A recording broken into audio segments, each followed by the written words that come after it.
Hey, Comics Cubers. Today, me and Paul, we will be talking about Alan Moore's unapproved proposal, his famous unapproved proposal, Twilight of the Superheroes.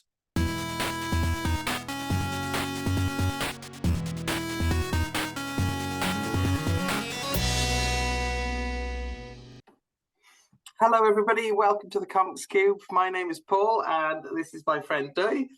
And today we are going to read aloud and also discuss Alan Moore's pitch for the Twilight of the Superheroes from 1987. 1987, a year after Watchmen. So, yeah. You may have heard of Twilight of the Superheroes before. If you haven't, don't worry, because we're going to read out the whole thing to you. And so what do you think? Should we just launch right into it? Yeah, let's go. Let's do it, and we're gonna give commentary as we go. Right.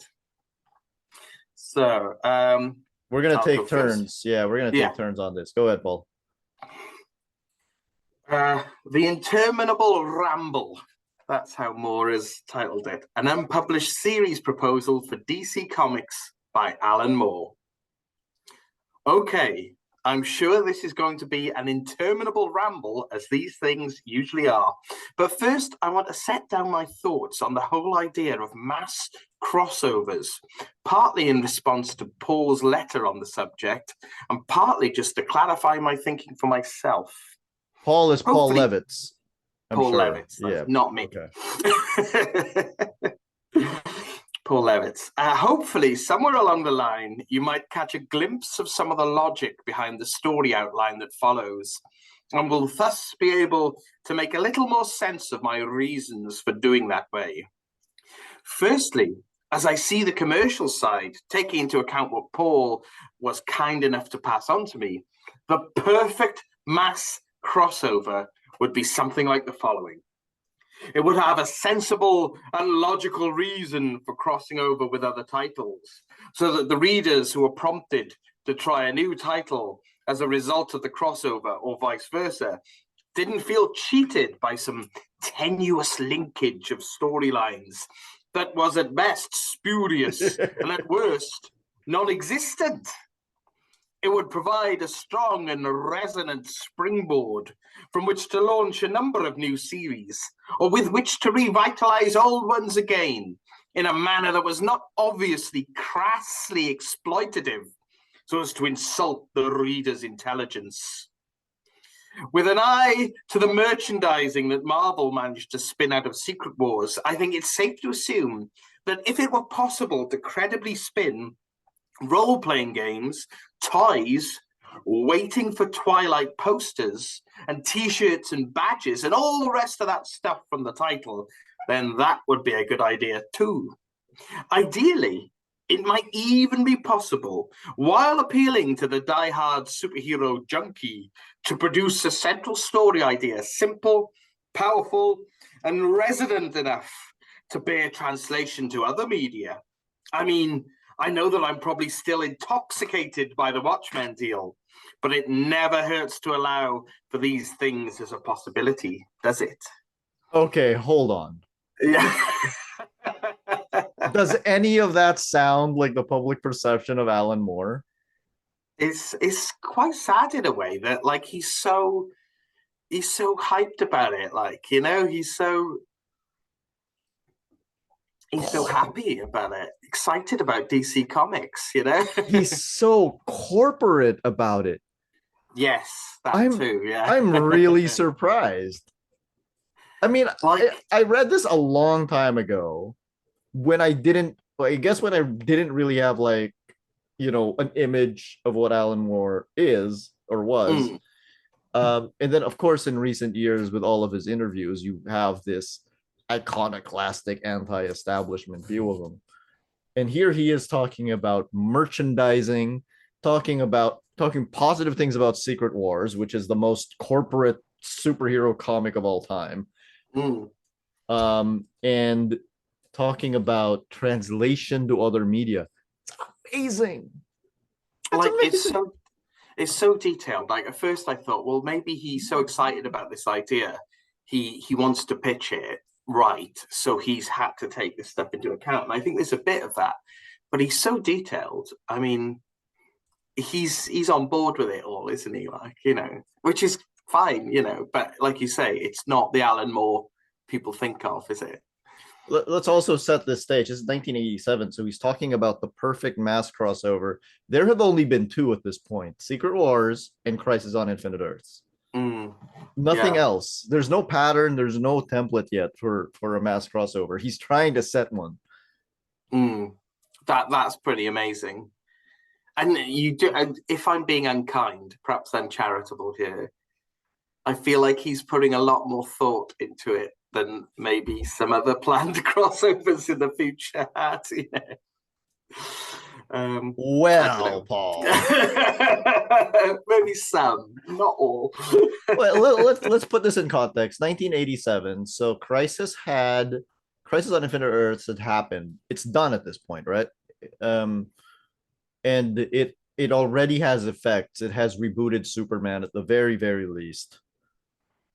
So he's right when it talks about he's right when it talks about it provides a strong and resonant springboard from which to launch a number of new series or to revitalize old ones again in a manner that was not obviously crassly exploitative so as to insult the reader's intelligence. But a lot of new series or revamped series after a crossover,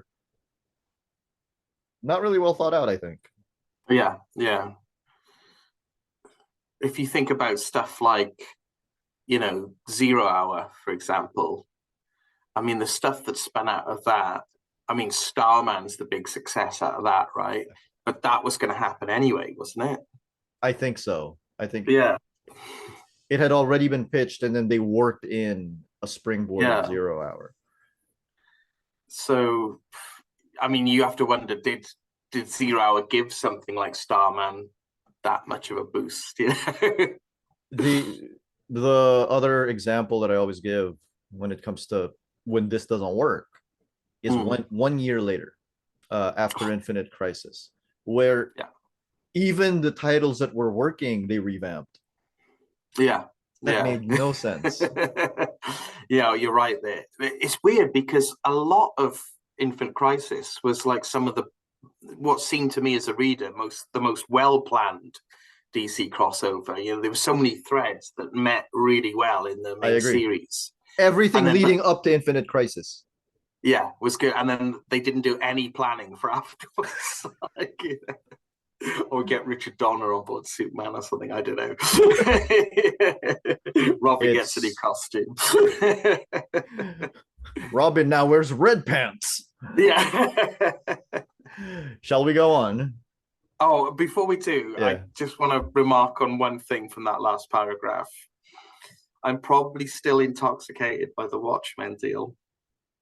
That's sad, isn't it? For him, I mean, you know. Yeah. So at the time, this part isn't really super well known, but at the time, so because everybody talks about how he's against all Watchmen spin-offs and adaptations, at the time he wrote material for the Watchmen RPG.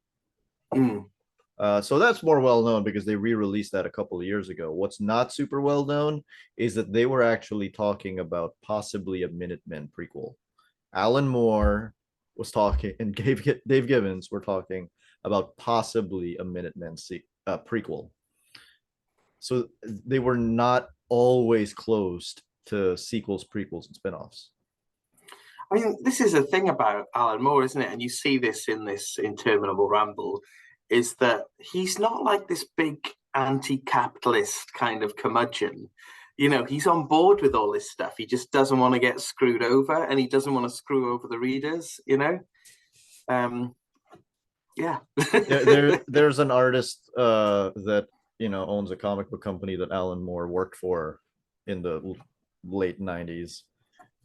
And this artist would go on to say that Alan Moore was nothing but a shrewd businessman. But throughout the same interview, he was just saying things like, he's just a guy who does work and wants to get paid for it. And I'm like, yes. Yeah, that's not a bad thing. That's not. And Alan Moore's never really pretended to be anything other than that, has he? I guess, you know. Yeah, I don't really think he's ever really pretended to be like, against money. Yeah, yeah, yeah. If anything, he's annoyed that he doesn't get more money. Yeah, yeah. Okay. Right. Shall we go on? Would you like to do the next bit? I can do this one. Okay. So, assuming that the above is an accurate summary of what ideally DC would like to see happen with a title commercially, then I'll go on to tackle the other pertinent areas of concern with an eye to that, and then hopefully tie the whole lot together at the end before moving on to the actual plot outline. If I don't manage that and just forget and wander off at a tangent or something, then I'm afraid I'll have to ask you to bear with me. As long as I don't start free associating about my childhood, then we should be okay. The first of these other pertinent areas relates to the effect of the storyline in question upon the DC universe itself. And in response to this, I figure that perhaps I ought to outline briefly my thoughts upon crossovers of this magnitude in general. Oh my God, that is the longest preamble to like an actual sentence that I can think of. Like he's basically saying, "Hey, now I'm going to talk about it." For one thing, they require some very hard thinking about in advance if they're not going to generate more problems than they solve. And in thinking about something which will affect every book that the company publishes, if only in subtle ways, then one obviously has to be very careful. I should say that as yet, although I saw the outlines, I haven't read any of the Legend series or its crossovers, mainly by reason of not having got out to a comic shop recently. The premise, if I understand it correctly, looked very good. It seemed to be attempting to give a sort of resonant mythic context to the DC pantheon, while at the same time establishing a more vigorous social context for the assembled characters in terms of its storyline, thus drawing the whole DC continuity together into an interesting whole, which is exactly what needs doing in the wake of the crisis. The more we can reinforce the idea of the DC universe as a magical and fascinating concept in itself, assuming that those are our aims, then the more successful we'll be in keeping readers hooked upon that universe and on the books that chronicle its various phenomena. There's something to talk about there? Should I go on? Yeah. Okay. So I've got two things that I want to point out. Is that where does he say it? When he's saying how we have to be very careful, not to tread on the toes of people's books. It's like that is definitely not something people care about. I don't think, generally speaking. I mean, I know he's generally quite moany anyway, but like John Byrne, for example, with Secret Wars, the first crossover, he never intended to write the Thing out. He never intended to resurrect Doctor Doom in the way that he ended up being resurrected.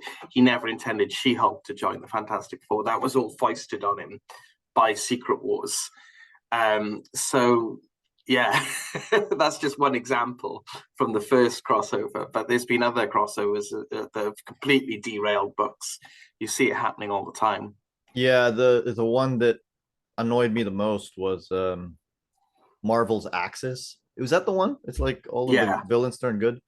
I was reading Loki, Agent of Asgard at the time, and because Loki is a bad guy, they had to tie it into Axis. It completely derailed the entire series. Yeah. It was frustrating. Yeah. I mean, look at Greg Rucka's Wonder Woman run. Just completely gets derailed towards the end by Infinite Crisis and her having to snap Max Lord's neck and various other things, Yes. So Moore's giving way more thought here than I think normally gets put into it, which is a credit to him. You said two things. Yeah. Oh, yeah, two things. The other things, the way he describes Legends, is that what you think Legends ended up being? I don't know.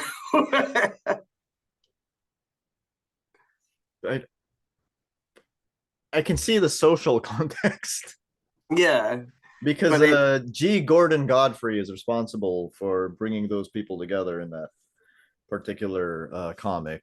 So I can see the social context. I think Byrne was talking a lot about mob and cult mentality. Yeah. Superman is friends with Ronald Reagan. I don't know about the resonant mythic context. No, I don't know. Maybe it kind of is a bit that, but I wonder what Moore thought of it if he ever read it in the end. Here's another thing about crossovers, everyone. How many of you watching this right now remember Legends? Yeah, that's true. Because I started off this whole thing saying at the time there had only been 2 crossovers. I'd completely forgotten about Legends. It was one of my first comics. I mean, like I've read it quite recently, and I can't really remember what happens. Like I remember G. Gordon Godfrey and that big red dude from Apocalypse is in it. What's this? Brimstone. Brimstone, yeah. That's all I remember. He kills the first blockbuster. Yes, that's right. Yeah, we get the Suicide Squad in it, don't we? Yeah. That's the one where Superman and Captain Marvel are right beside each other. And even as a kid, I thought it was weird. Yeah. Like these two are not meant to be in the same universe. Yeah. And Wonder Woman turns up and everyone's like, who's she? That? Yeah. I remember reading it when I was a kid and I was like, who is this Green Lantern with a bowl cut? Yeah. And then he was fighting another guy with a bowl cut, and I was like, is that his evil twin? No. It's crazy in a way, isn't it? Like, I'm going off on a tangent here, but it's such a weird way of writing a comic book that, like, the writer is explaining to the readers who Wonder Woman is, but not who Guy Gardner is. Like, we're expected to know who Guy Gardner is, but like loads of pages are spent introducing Wonder Woman, you know? This, my friends, is what you call a John Byrne book. Yeah. Yes. Anyway, I love John Byrne. I love John Byrne. Don't come at me, people. Don't come at me, John. Of course, this approach isn't without its problems. If you don't do it right, if your assembled multitude of characters look merely banal, which I personally believe happened with Secret Wars, although that may be mere personal prejudice on my part, then your entire continuity is cheapened in the long term, along with its credibility, whatever the short-term benefits in terms of sales might be. When this happens, your only recourse is to greater acts of debasement in order to attract reader attention, more deaths to appease the arena crowd element in the fan marketplace, eventually degenerating into a geek show. Oh my God! A chilling vision of things to come from Alan Moore. That's amazing! He predicted everything! I can't believe it. Not that we're trying to be the grumpy old men here, but it's true. I mean, yeah. I I'd be the first to say there's a lot I love from comics in their current state, and I do love a good crossover. But I mean, it's hard to deny that when they're at their worst, superhero comics resemble exactly what Alan Moore described there. And when he says more deaths to appease the arena crowd element in the fan marketplace, yes, we have built a revolving door. Yeah, I was reading Jeremy Adams's Flash run, and the first thing he did was not bring back Roy Harper from Heroes in Crisis. And then maybe like 10 issues later, Roy Harper is back. Yeah. And like, I never thought Roy Harper was going to stay dead. Did you think Roy Harper was going to stay dead? I think Lagoon Boy might. Oh no, they all came back, didn't they? At the end of forgot. That's amazing. And I agree with him on Secret Wars, but that's amazing. He completely predicted everything. Yeah. Oh my God. All right. Then there are the unintentional injuries in internal logic that can be unwittingly inflicted upon the mass continuity by such a venture, whatever the individual merits of the creators or their efforts, purely by the vast organizational problems that a project of this size seems to encounter. To explain what I mean, I should perhaps look at a series that I have read, that being Marvin George's excellent Crisis on Infinite Earths. Do you think he thought it was excellent? Or is he just saying this? Might have been battering him up. I don't know. Yeah. Although the motive was pure and the aim true with regard to Crisis, I can't help feeling that somewhere along the line, in the attempt to consolidate and rationalize the DC cosmos, a situation even more potentially destabilizing and precarious was created. Instead of a parallel Earth cosmology that was, if the reader was sensible enough to overlook obvious discrepancies as what they were, i.e., simple mistakes, relatively easy to understand, in the wake of Crisis and related seismic impacts upon the continuity, such as John Byrne's new Superman books, we have a situation far less defined and precise. In the wake of the time altering at the end of the Crisis, we are left with a universe where the entire past continuity of DC, for the most part, simply never happened. While I understand that Paul is attempting to sort out the Legion Superboy problems over in Legion of Superheroes at the moment, and that other writers are tackling similar discrepancies, the fact remains that by far the larger part of DC's continuity will simply have to be scrapped and consigned to one of Orwell's memory holes, along with a large amount of characters who, more than simply being dead, are now unpeople. I don't even know what to say. Paul, did you think that in the wake of Crisis, a situation even more potentially destabilizing and precarious was created? I mean, yeah. he's got that right, hasn't he? I mean, it wasn't as simple as it first seemed, was it? Mm-hmm. There's a panel in Flashpoint Beyond that I shared on social media when I first read it about a year ago. And maybe we'll have to stick it up or something. I'll send it to you so we can stick it up at this point. But it's a chalkboard, and there's some character, possibly Repenter, describing the state of the DC multiverse at this time. And it is the biggest load of bobbins you've ever read. Okay, so this is from an issue of Flashpoint Beyond by Jeff Johns, and it's explaining the divine continuum of the DC universe. Let me explain.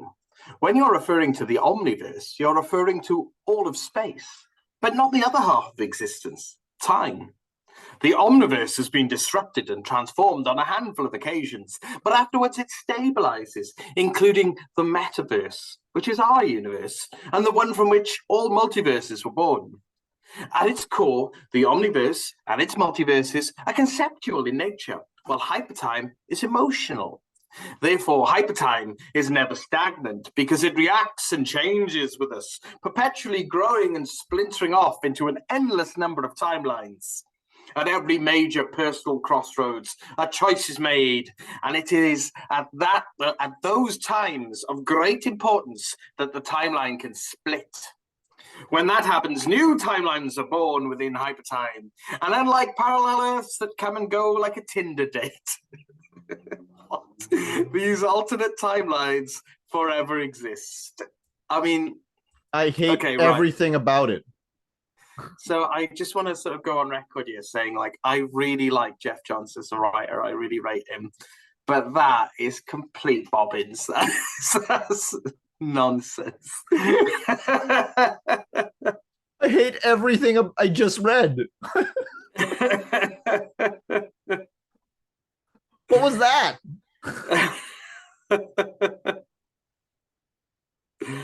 Okay. So let's just juxtapose that with Alan's warning. The motive was pure and innate, true. I can't help but feeling somewhere along the line, in the attempt to consolidate and rationalize the DC cosmos, a situation even more potentially destabilizing and precarious was created. Instead of a parallel Earth cosmology that was, if the reader was sensible enough to overlook obvious discrepancies as to what they were, i.e. simple mistakes, relatively easy to understand, In the wake of Crisis and related seismic impacts upon the continuity, such as John Bernstein's Superman books, we have a situation far less defined and precise. I mean, if ever there was a situation far less defined and precise, was that. Yeah. I will say, as a 4-year-old kid, I discovered the DC multiverse and didn't find it confusing at all. I had some questions. Yeah. But it was not confusing. I mean, you compare like what I just read out, the Divine Continuum, to old people on Earth 2, young people on Earth 1, They occupy the same space, but they vibrate at different rates. Boom, yeah. We're done. Yeah. I believe this is dangerous for a couple of reasons. Firstly, by establishing the precedent of altering time, you are establishing an unconscious context for all stories that take place in the future, as well as those which took place, or rather didn't take place, in the past. The readers of long standing, somewhere along the line, are going to have some slight feeling that all the stories that they followed avidly during the years of involvement with the book have been in some way invalidated. That all those countless plot lines weren't leading to anything more than what is, in some respects, an arbitrary cutoff point. By extension, the readers of today might well be left with the sensation that the stories they are currently reading are of less significance or moment because, after all, at some point 10 years in the future, some comic book omnipotent, be it an editor or the Spectre, can go back in time and erase the whole slate, ready to start again.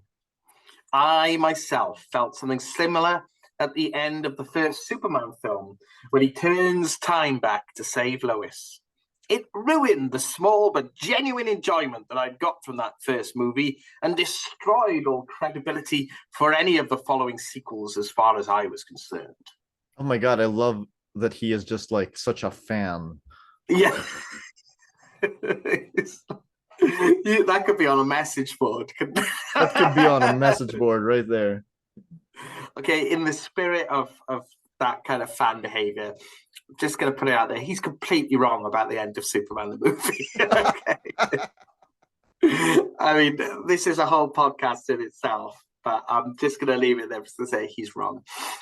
I have and will always continue to hold the belief that I'm really only in it for whatever story I'm currently reading at the time. I'm not, I've never really, I started reading comics in 1986.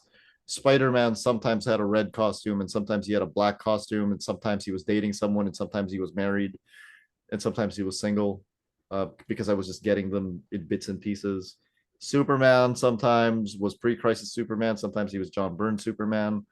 It doesn't really, I've never really cared about what I'm reading and its long-term impact. But I will say that the length of time that a story runs for does give me more invested in that particular story. So the fact that DC basically reboots itself every 3 or 4 years really hurts my reading of it, because not just because it loses significance or whatever, it's because it derails all of the books that I'm reading within 3 or 4 years, just when it's about to get momentum. That's what it's like for me. So I get what he's saying, but it's not because I am emotionally attached to whatever I'm reading at the time so much that it's affecting the validity of future stories for me.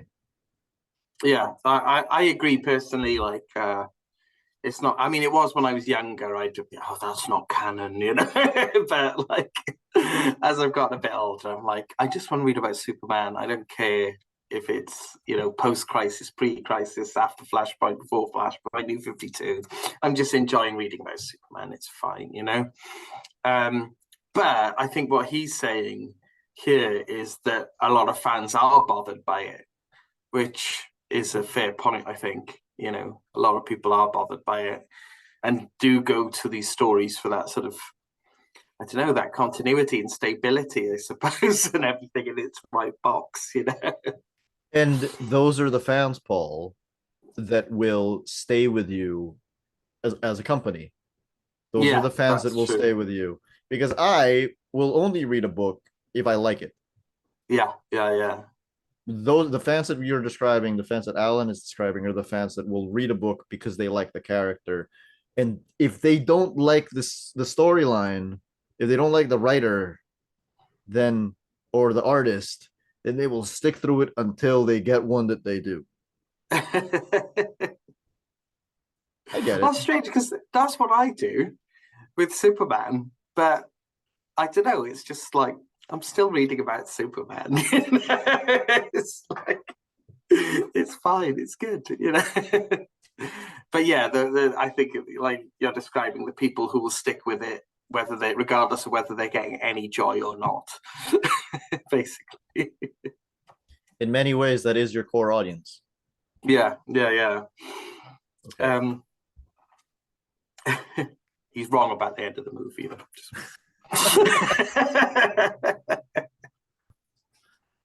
I know that the average 8-year-old in the street is not thinking these things consciously while buying his monthly batch of titles. Probably the average 17 or 25-year-old reader isn't either, although that's more open to debate.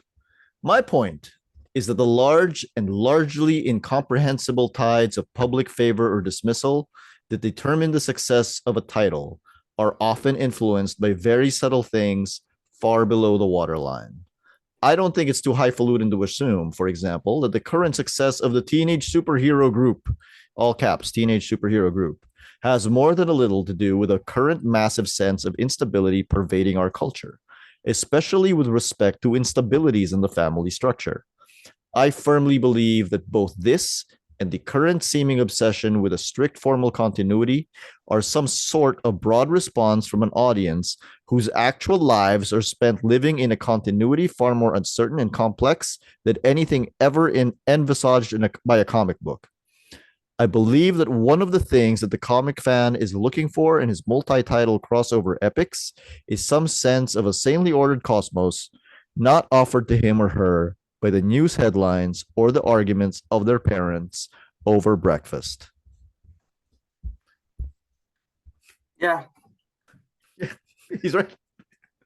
Alan Moore, Yeah. psychoanalyst. Wow. Interesting, isn't it? It's like, and we're in even more unstable times now, and people are still clinging to that sort of sense of order from their fiction.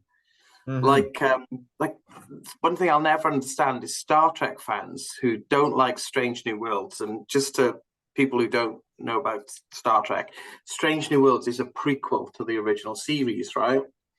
So there's a certain group of fans who don't like Strange New Worlds because the technology looks far more advanced in the prequel than it did in the original series. And it's like, but does that matter really? It's it's just window dressing, isn't it? It's I don't know.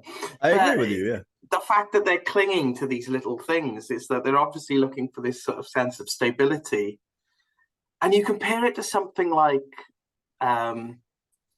Biggles, right? Biggles, the pilot. I have heard of Biggles, yes. Right. So I've not read any Biggles, but for some reason I went down like a wiki hole and I was reading about Biggles recently. And like the guy's books go from like, I know World War One all the way through past World War Two. And he never ages. Him and his mates just never age. And they're flying these planes in World War II, the same as they were in World War One, right? And nobody cared back then. Even though they were going through the instability of world wars, yeah, these kids reading Biggles were bothered about. And I guess a lot of it is because people grew out of these kids' things and we don't now. We talk about them on the internet in our 40s, like we're doing. And even though world wars were happening, there were other institutions that you could find stability in back then, more than you can today. So there's obviously something about the time we're living in and the time Moore was in then that's different than before, that makes people seek out these elements of stability. Nobody was going over, I know, were people going over Sherlock Holmes and saying, but in this issue you said this, but in this issue you said that. Oh, I think Sherlock was the original fandom. Yeah. That's the one thing. Like, I think Sherlock Holmes was the original fandom because they have that whole, what is it called? The the Baker Street Regulars. Oh yeah. Yeah, they have that whole fan club, and then they nitpick continuity, but it's much like superhero stuff. It's always this one iconic figure with unparalleled abilities of some sort that bring this out in people. Maybe I'm wrong then. Maybe like people have always looked at these little minutiae, these little details in this way, and they've always strived to have this perfect fictional continuity. Maybe they were like loads of Biggles fanboys complaining about it at the time, and like there was just no internet back then to Paul, to document it. Do you think maybe there's always people like that, but it's just now that all of these things have like such a much wider reach? So now it seems like, now it's just like a huge organization, like Star Wars fans. Guys, Star Wars isn't good. So like, I don't understand why you're all fighting over it. Please don't come at me. I'm just not a Star Wars fan. So it's just okay. So on a more serious note, like as a non-Star Wars fan, when I see people fight over Star Wars, the only thing I can think of is this isn't important to human society and human, or the evolution of humanity. This is not important. But then I realized, like, I used to get into the same arguments about Spider-Man. So we all are not immune to any of this. Yeah. But maybe like Moore's wrong when he's saying that it's a symptom of the instability pervading our culture, because like we said, maybe it has always been around. We just haven't had the organization and the reach. If Biggles fans and Sherlock Holmes fans couldn't get on a message board and say "New Biggles sucks." Maybe what he's saying is directly in relating to the teenage superhero group. So the people with unstable family lives would project themselves into something like the New Teen Titans, into the X-Men. And maybe before that, maybe Biggles was popular because people knew that eventually they were going to go to war. Yeah. I don't know why I've latched onto Biggles as an example. I've never read any Biggles. Biggles fans don't come at me. It's all about zeitgeist. Shall we continue, Paul? It's your turn. Yes. That isn't to say that it's healthy or necessarily desirable to fulfill this fundamentally escapist sort of urge. I myself would feel uncomfortable if the imaginary reality I was offering my readers was intended as a pacifier rather than as something to make them think about their own reality. I'd cite Watchmen as an example of how it's possible to fulfill the requirements of a continuity much more strict and rigidly defined than is usual, while still making some sort of relevant point, hopefully, about the real world that the book's readers are living in.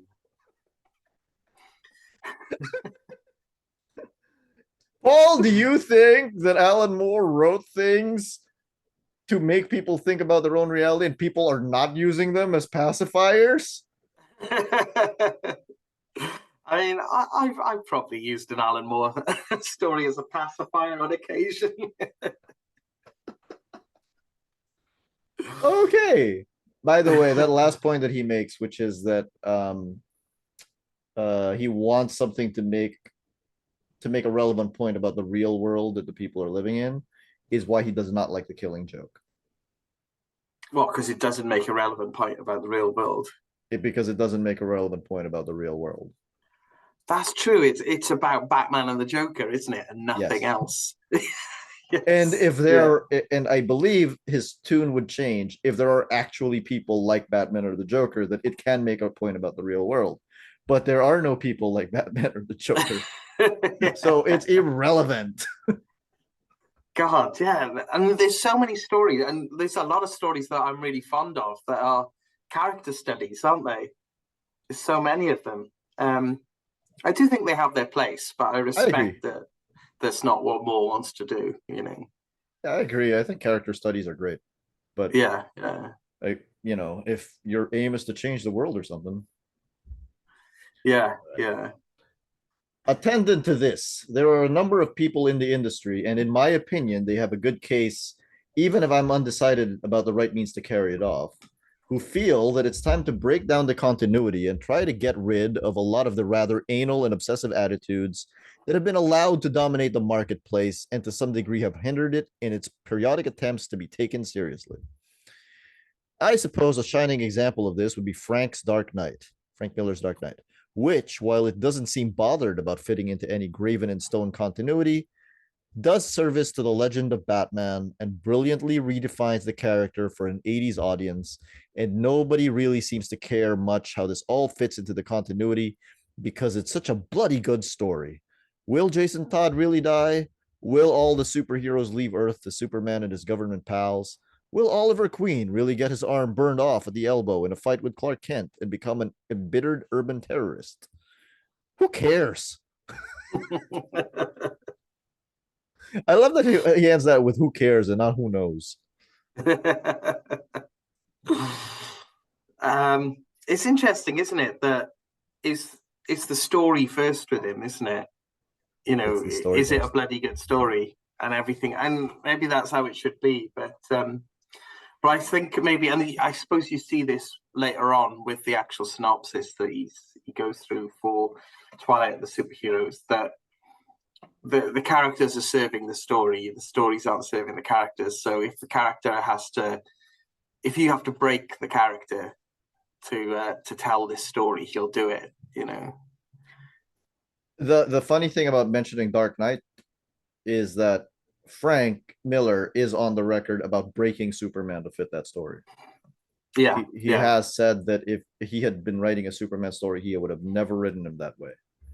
yeah. So yeah, I don't know. Maybe that's the thing. Maybe like these, a lot of these great writers like Moore and Miller, they want to tell us stories, and we, by we I mean comics fandom, want to hear about our favorite characters doing their thing, you know? And that's where the conflict comes in. Yes, I agree with that. Mm. All right.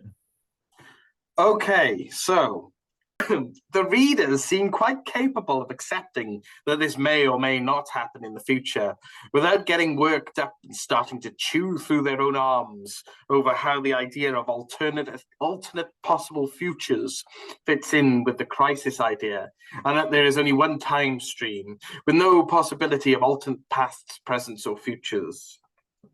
Okay, so on one hand, we have an audience thirsty for the stability that an ordered continuity gives them. And on the other hand, we have good creative reasons for throwing continuity to the winds altogether. Is there any way that these two apparently conflicting notions can both be accomplished at once? Yes, I believe there is. I think it is possible to create a limited run series that would embrace both these attitudes comfortably and fulfill all the other requirements that we've gone over concerning crossovers of this type before. I think we could come up with a story that, like Legends, casts new light upon all the DC characters and yet does no violence to however their creators and current creative teams are handling them in their own titles. Something that pulls together the threads of the DC universe in an interesting and revealing way, while at the same time remaining simple enough in construction so that the chances for any screw ups in the crossover continuity are diminished or avoided altogether. Here we go. So that conflict that I mentioned between creators and readers and fans, rather, He kind of mentions that there, doesn't he? Yes, he Audience does. thirsty for the stability that ordered continuity gives them, and then the other side, you've got creative reasons for throwing continuity out. Characters versus story. Also, just in general, there is one thing that I don't ever understand when it comes to readers complaining about books is whenever they complain that a status quo is being upended or the writer is putting the character through some bad shit. It is the job of the writer to put the character through some bad shit. Yeah.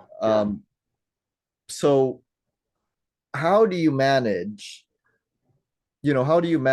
when it's putting a character through bad shit or upending the status quo and wrecking the stability? I don't know. As a writer, I think I would be confused as to where that ends. Yeah. And I understand, both points of view, because as a fan, I'm not so bad that I complain whenever something bad happens to Spider-Man. I understand that bad things have to happen to Spider-Man. Conflict has to be a part of his life. But at the same time, I don't like it if, like, say, Spider-Man were just to shoot someone in the head, or Superman was to act cowardly or something. I wouldn't like that. Same. Even if it served the story. So even if it was an amazing story, if it's a story that hinged on Superman acting cowardly or mean or underhand, then I wouldn't enjoy it, no matter how good the story was. So it is a conflict that I'm sympathetic with on both sides, I think. There are lines, and I think as a writer, if I were a writer, I would be confused as to where the line is. Yeah. Okay. And it's exacerbated by the fact that you have to keep these characters in a certain status quo because they can't age, because that's the nature of the beast with superhero comics. That's what it is. Yeah. This last point is important. Looking at the practicalities of the situation with the insight that Crisis has afforded us, it is possible to see the various practical problems which have emerged and which are unlikely to be solved by vigorous debating between the parties or sides involved. Firstly, there will almost certainly be some writers or artists who do not really want to involve their stories with a crossover, whether they say so or not, making them toe the line if they're vocal about it, or taking comfort from the fact that most people, even if they don't like the idea, will go along with it for the sake of a quiet life clearly isn't practical when you're dealing with writers and artists. If they aren't motivated by an idea, while it is theoretically possible to force them to adapt to it, it isn't possible to ensure that you'll get better than a mediocre story out of them, thus cheapening the whole overall concept to some degree. It seems to me much more workable to come up with a concept by means of which whatever individual writers choose to do or not to do in their own books will have relevance to the crossover, whether they necessarily intended to or not. If they choose to involve themselves actively in the crossover, then that's fine. If they refuse to do so, then the very act of refusing to do anything about the crossover also becomes part of the overall storyline without doing any violence to the continuity of the books involved at all. If the mechanics of how all this is to be achieved seems a little far-fetched at this stage, then I'd ask you to bear with me until after the story outline, at which point I'll attempt to demonstrate how the outline fulfills the various criteria that I'm defining here, including the next pertinent area on our agenda after the demands of commerce and continuity have been covered, this being the purely creative opportunities and pitfalls involved. That's yet another long way of saying he's going to get to something bigger. But yeah. But already, again, like I said, that's more thought than a lot of crossovers have put into the needs of writers and artists writing their own individual stories. And I think, Paul, that the reason, as we will get to this, we will get to this particular storyline that he is saying eventually, that which has mechanics which will let writers and artists opt out if they wanted to. I think maybe one of the reasons that the people, the editors don't give the writers and artists an opportunity to opt out is because coming up with a storyline over and over again where they can't opt out is too hard. Yeah. and not like too hard that they can't be bothered, but it would be hard for anyone. It would be hard for Alan Moore to have to come up with that kind of idea every year or two. Yeah, because when we get to the storyline, this is not a storyline that can repeat itself. Yeah, this isn't like the Infinity Saga where every year someone finds the gauntlet. Yeah. Creatively, there is an immediate aesthetic problem in the multi-title crossover, in that, boldly put, it is very easy to strain the credibility of the entire universe by putting certain characters next to each other. Swamp Thing and Blue Devil spring immediately to mind, or Sergeant Rock and the Legion of Superheroes. In such juxtapositions, the flawed seams of the illusion of unity that we're trying to create become most apparent. And some thought should be given to a way of avoiding this distracting effect.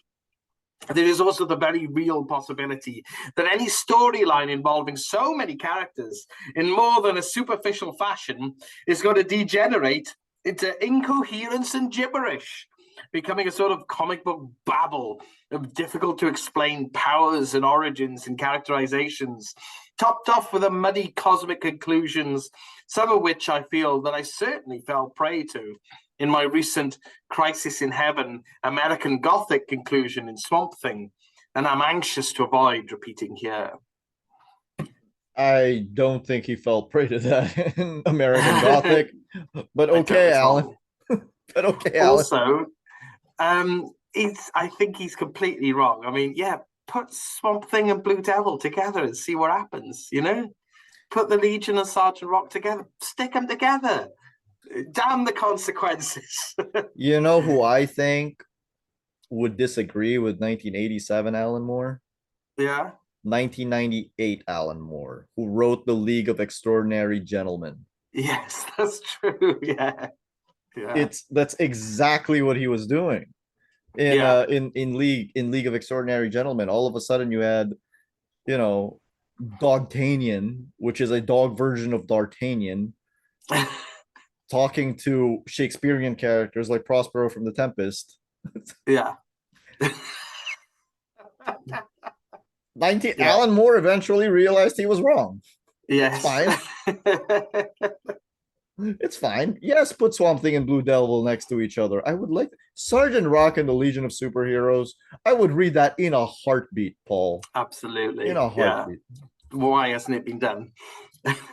Well, I mean, it's kind of what Wade's doing on World's Finest, isn't it? Yes, it is. Yeah, yes, it is. He's putting characters together who haven't been put together before. Yeah. The creative plus side of the equation is more dependent upon the tastes and leanings of the creative people involved. In this instance, myself and whoever we get to draw this thing and work with me on it. Oh, there's no artist attached. I kind of thought there would be.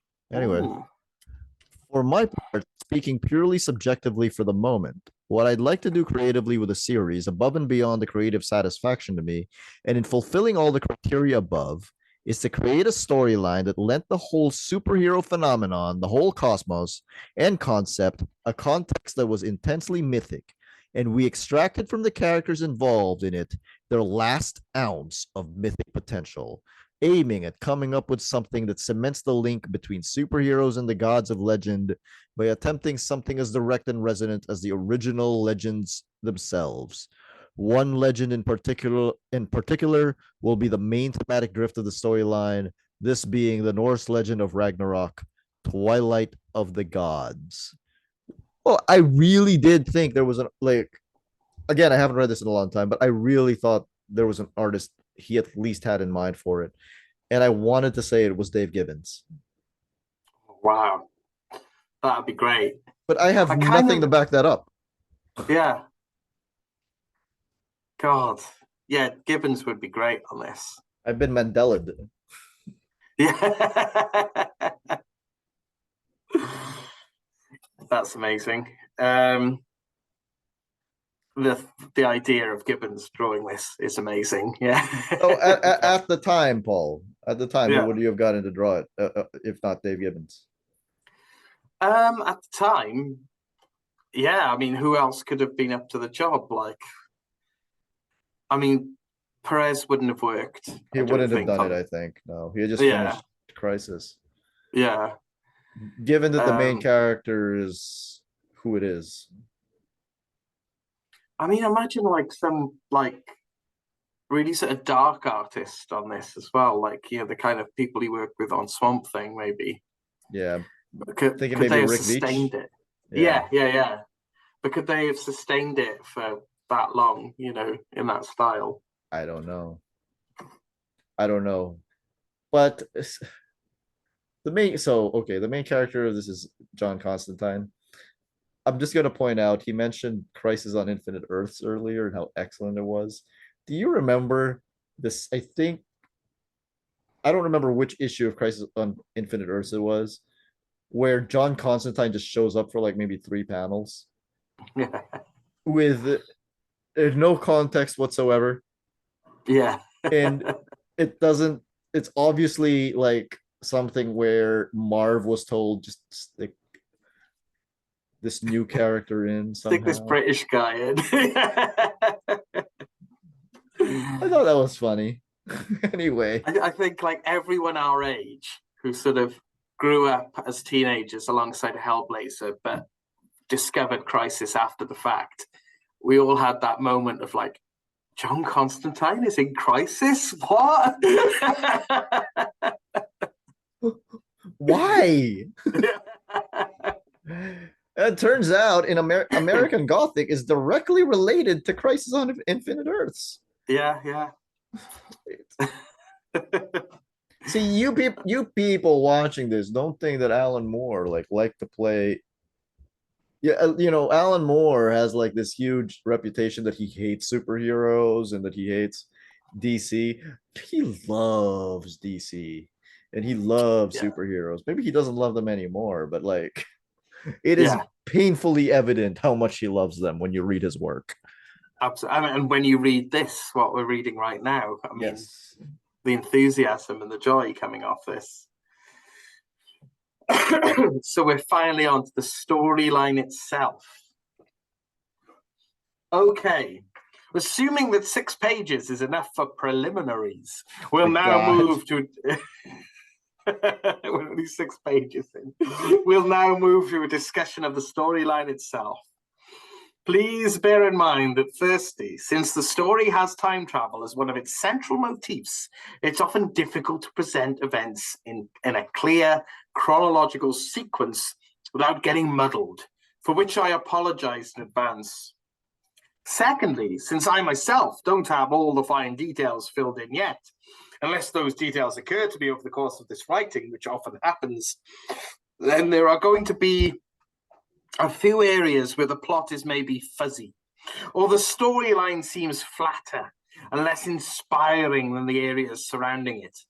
I hope these don't detract too much from your enjoyment of the idea, since these will be things that will be polished up to their final shine in the actual scripting. I'd again cite Watchmen as an example of how much of this stuff only finds its way in at the final draft stage, and ask your indulgence whenever necessary. Does Alan Moore sound to you like he has imposter syndrome? Yeah, it's like, look, this sounds shit, but bear with me. I guarantee you, Alan Moore 3 years after this wouldn't sound like this. No. It's almost like, he's still quite can't believe he's pitching to DC, He's still very much a fan. Yeah. Okay. To kick off, I should perhaps explain the overall structure of the story, which, incidentally, I'm currently imagining as something in the Watchmen format. 12 issues long, 28 pages, no ads. Although these are just working assumptions and are certainly open to alteration at this early stage. See? Imposter syndrome. She's not demanding it.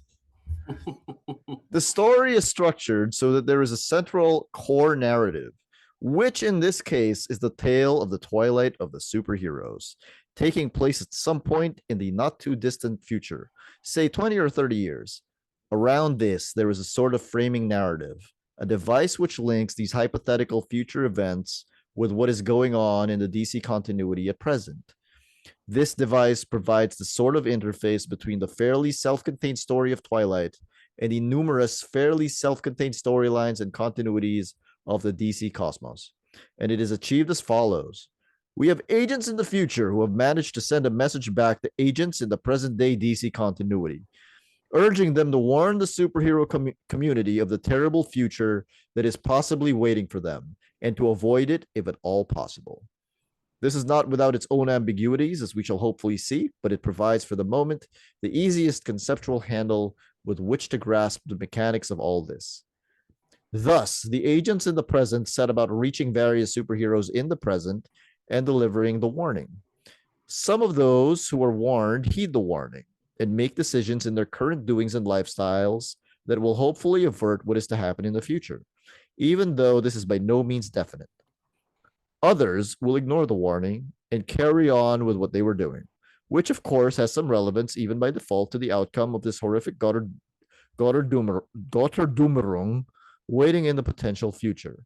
Some of the superheroes affected will perhaps not be reached at all, and thus remain ignorant of the whole thing, although this too obviously has relevance to the outcome of what will happen in the future. I hope this makes it comprehensible how I hope to solve the problem of writers-artists who don't really want to involve themselves in the storyline. Even if they choose to have their characters remain oblivious to everything going on or to ignore it, their actions are having an implied relevance upon what is going on in the crossover book, while at the same time, what happens in the crossover book down the line in the future will be seen as having a direct relevance to how those characters are perceived in their own books. Knowing the fate of characters in even a potential future lends them a sort of poignance which is very important and which I'll take a few moments to discuss. I don't know if I agree with them. Yeah. I think like okay, I can't think of a DC character off the top of my head, right? But I think that like if an agent from the future told Spider-Man that something bad is about to happen, the writers have no choice. They're gonna have to play with that. They can't say no because Spider-Man wouldn't do that. Yeah. But like any sort of, how much poignance can you really have with these sort of potential features? Because, you know, they're only ever going to be possible features, right? We're never actually going to catch up to Dark Knight Returns. Mm-hmm. We're never going to catch up to Kingdom Come. We're never going to catch up to the story where JMS has Spider-Man in a jacket being shot by police. That's true. Yeah, so he's going for this. I suppose, yeah. I mean, I think he's going to talk about it in the next paragraph. But it's, I think Dark Knight Returns has given him this bee in his bonnet at the time there about ending these stories as much as you can and giving the characters the poignancy that an ending gives them. But I don't know if you can do it with comic characters. I don't know. No, I think, as Jeff Thorne always says, these stories are written on beach sand. Oh wow, that's lovely. If you never really get to the end because somebody might just erase it later and keep going.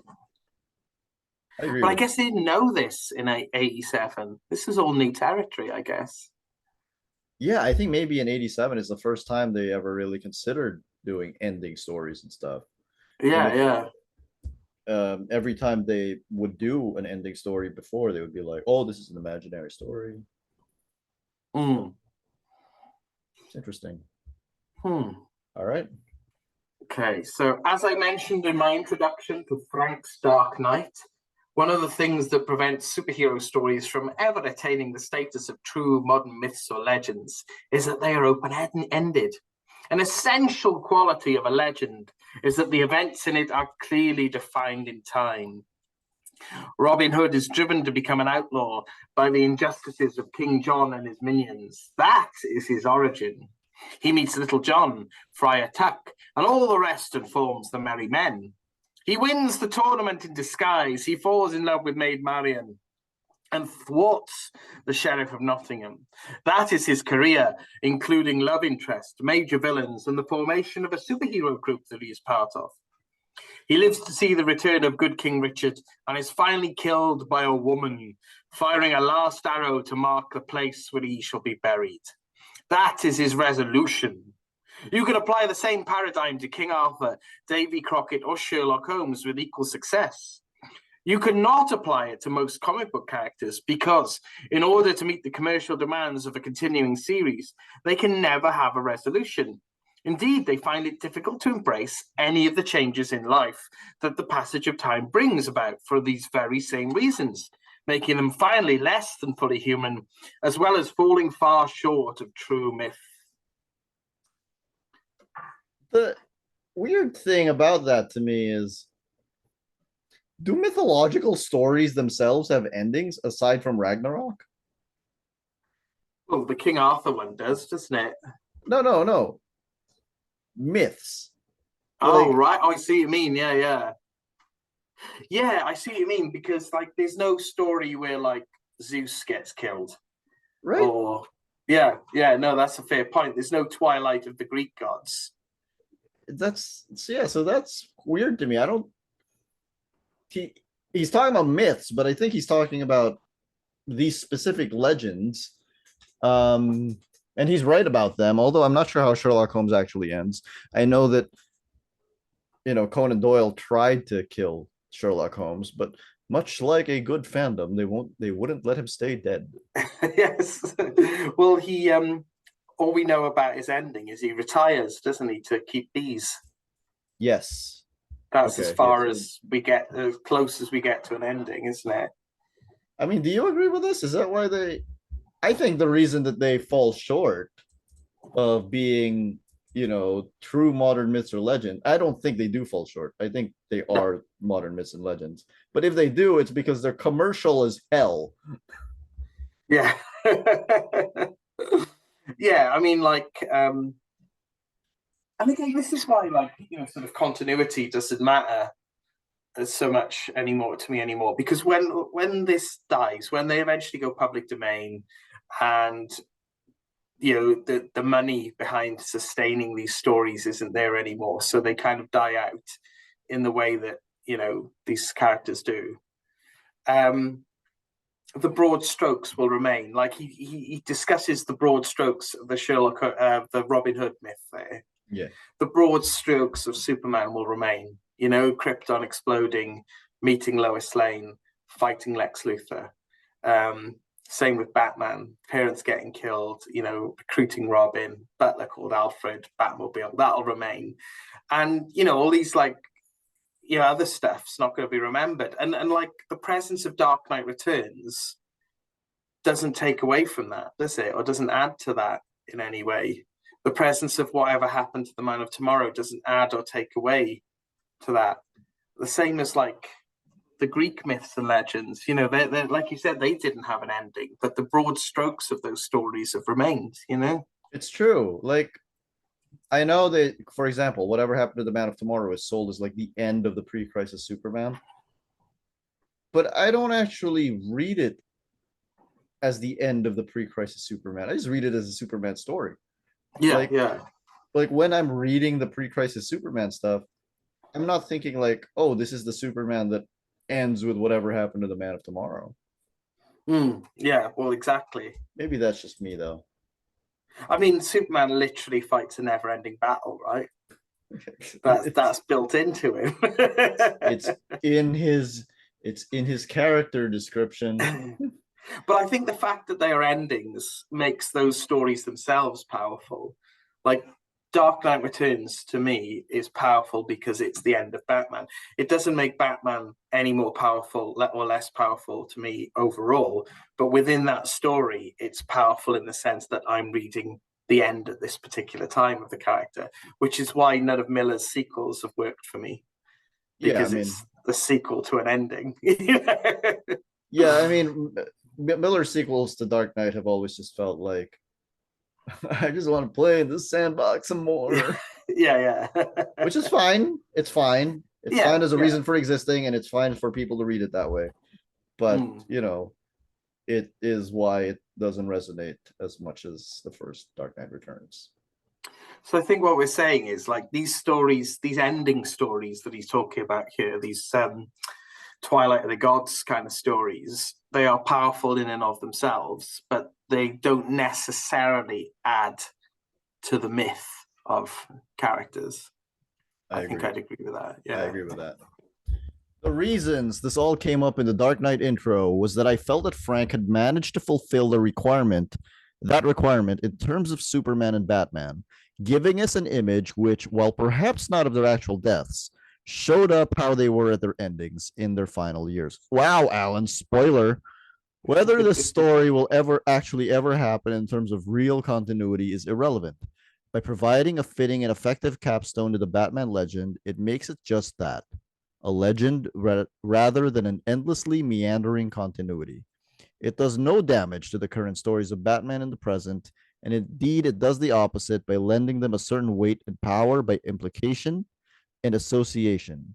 Every minor shift of attitude in the current Bruce Wayne's approach to life that might be seen in Batman or Detective over the next few years, whether intentionally or not, will provide twinges of excitement for the fans who can perceive their contemporary Batman inching ever closer to the intense and immortal giant portrayed in the Dark Knight Chronicles.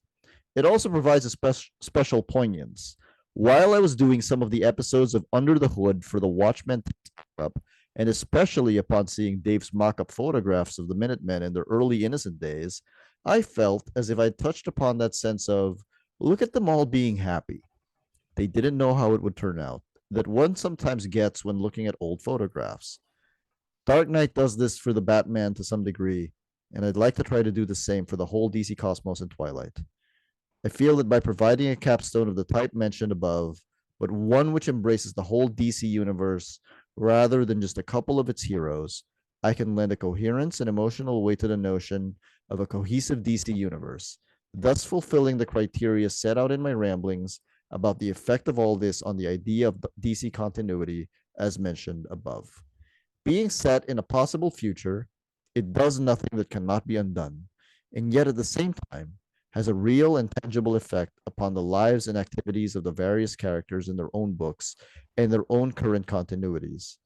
At the same time, by providing that capstone and setting the whole continuity into a framework of complete and whole legend, as Frank did in Dark Knight, we make the whole thing seem much more of a whole with a weight of circumstance and history that might help to cement over any shakiness left in the wake of crisis and its ramifications. Even if we pull the threads of these various characters' circumstance together at some hypothetical point in the future, this does imply that there is a logical pattern or framework for the whole DC universe, even if the resolution of the pattern is at a point 30 years in the hypothetical future. Okay, I think we just talked about this. I disagree with them. Yeah, because as well, Dark Knight Returns is an amazing story, but it's very much a story written in the 80s, right? Yes. It's informed by when it was written, and where not just where Batman was at that time, but where the world was at that time. So it's not going to have the same it doesn't have the same resonance now as it did then, just because we're in a different world. No, it's still really good. When I read it, I think like, if you were to show it to somebody who was starting to learn how to make comics, there's a lot to be taken away from it. Same with Watchmen. But it's not going to feel the same as somebody who, was around at the time, because things were made when they were made because they were made when they were made. Yeah. But it's amazing though, what he was saying there about like certain things will creep into normal continuity that will resonate because they're like harbingers of what might happen in this story. We have seen that happen with like, elements of Kingdom Come creeping in to normal DC continuity. And even like Dark Knight Returns, stuff like the first time Oliver Queen died, he had the option of having his arm chopped off by Superman. So it's almost like that resonated more because we were at that fork where he could have ended up as the guy from Dark Knight Returns. Mm-hmm. But as it happened, he got blown up. But we know what the alternative could have been like, so that resonated a bit more. Yeah, so that kind of stuff does resonate. I agree with that. Yeah. But I don't think it needs that to resonate. Yeah. Like the Oliver Queen dying would have always been impactful to Yeah. whatever extent Yeah. it was. Well, and it that was just like the sizzle on top of the steak, I'd say. Yes. Yeah. Yeah. Yeah. Yeah. I know what you mean. Um, and also maybe this is just the fanboy in me talking. It's like there's only so much poignancy I want from these characters. Like I don't want to know that Lois Lane's going to get gassed by the Joker one day. I don't want to think about that when I read Superman comics. I don't want to think that Kingdom Come might actually be real and Superman's going to give up one day. I 100% do not want to think that. The fun of Kingdom Yeah. Come is that is a future where that happened, and I don't want that future to actually happen in the main books. Yeah. It's like a what if, isn't it? That's what these things are. And that's how Dark Knight Returns is seen now, isn't it? It's not seen as a possible ending. It's seen as an elseworld or a what if. Yes, I agree. Yeah. I agree with that. But I guess we had what if comics back then, but they weren't so much of a genre in themselves back in 87, I suppose. I'm going to go ahead and say that the average what if comic from Marvel was not particularly well made or well thought out. I think it was a product, and it was it was being churned out month after month, and sometimes you had some like really good gems from that what if series, and sometimes you had, I don't know, Spider-Man eventually ending up with Silver Sable for no reason other than like what if Spider-Man ended up with Silver Sable in this timeline. you know Sometimes like you had like a really good issue like the one Frank Miller did about what if Elektra didn't die. But that was it's not. What if and Elseworlds are different because specifically because of the amount of care and seriousness that Elseworlds were allowed to have. Yeah. That's true. And because they became a thing, that's the box that Dark Knight Returns and things like that ended up being put in. Yes. Yeah. Do you but remember? He had no way of God, sorry. Go ahead. Go ahead. I'm just saying that he had no way of knowing this in 87, I suppose. So that's where he was coming from. He had no idea. I was just going to say, do you remember when Marvel tried capitalizing on Elseworlds by renaming their what if line the Alterniverse? No, I have no memory of that. That's amazing. It's great. Was that the 90s? Yeah, they had a what if called Ruins with Warren Ellis wrote it. And I remember that. Yeah, it was basically like Dark Marvels, and like at the very bottom of it, you'll see like Alterniverse. Because I've got a reprint of that collects both issues, so I don't think I've got the Alterniverse. I don't think so. Yeah. Oh my goodness. There we go. That's it. I don't want to see Ruins as a possible ending to the Marvel universe. No, I don't either. Yeah.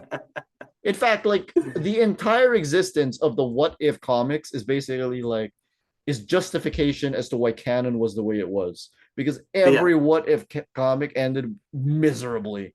Yeah. Yeah. Someone's always dead. Yeah. Okay. This also fulfills the criteria that I outlined in my opening paragraphs concerning the commercial application of the idea. The framing device, which links the central story of Twilight to its possible crossover points with the mainstream DC universe, is constructed so as to be detachable from the whole. While the whole story presented in the actual comic will have cutaways to what is going on in the present to show how the crossovers work, the main storyline of Twilight will be working towards its resolution unimpeded.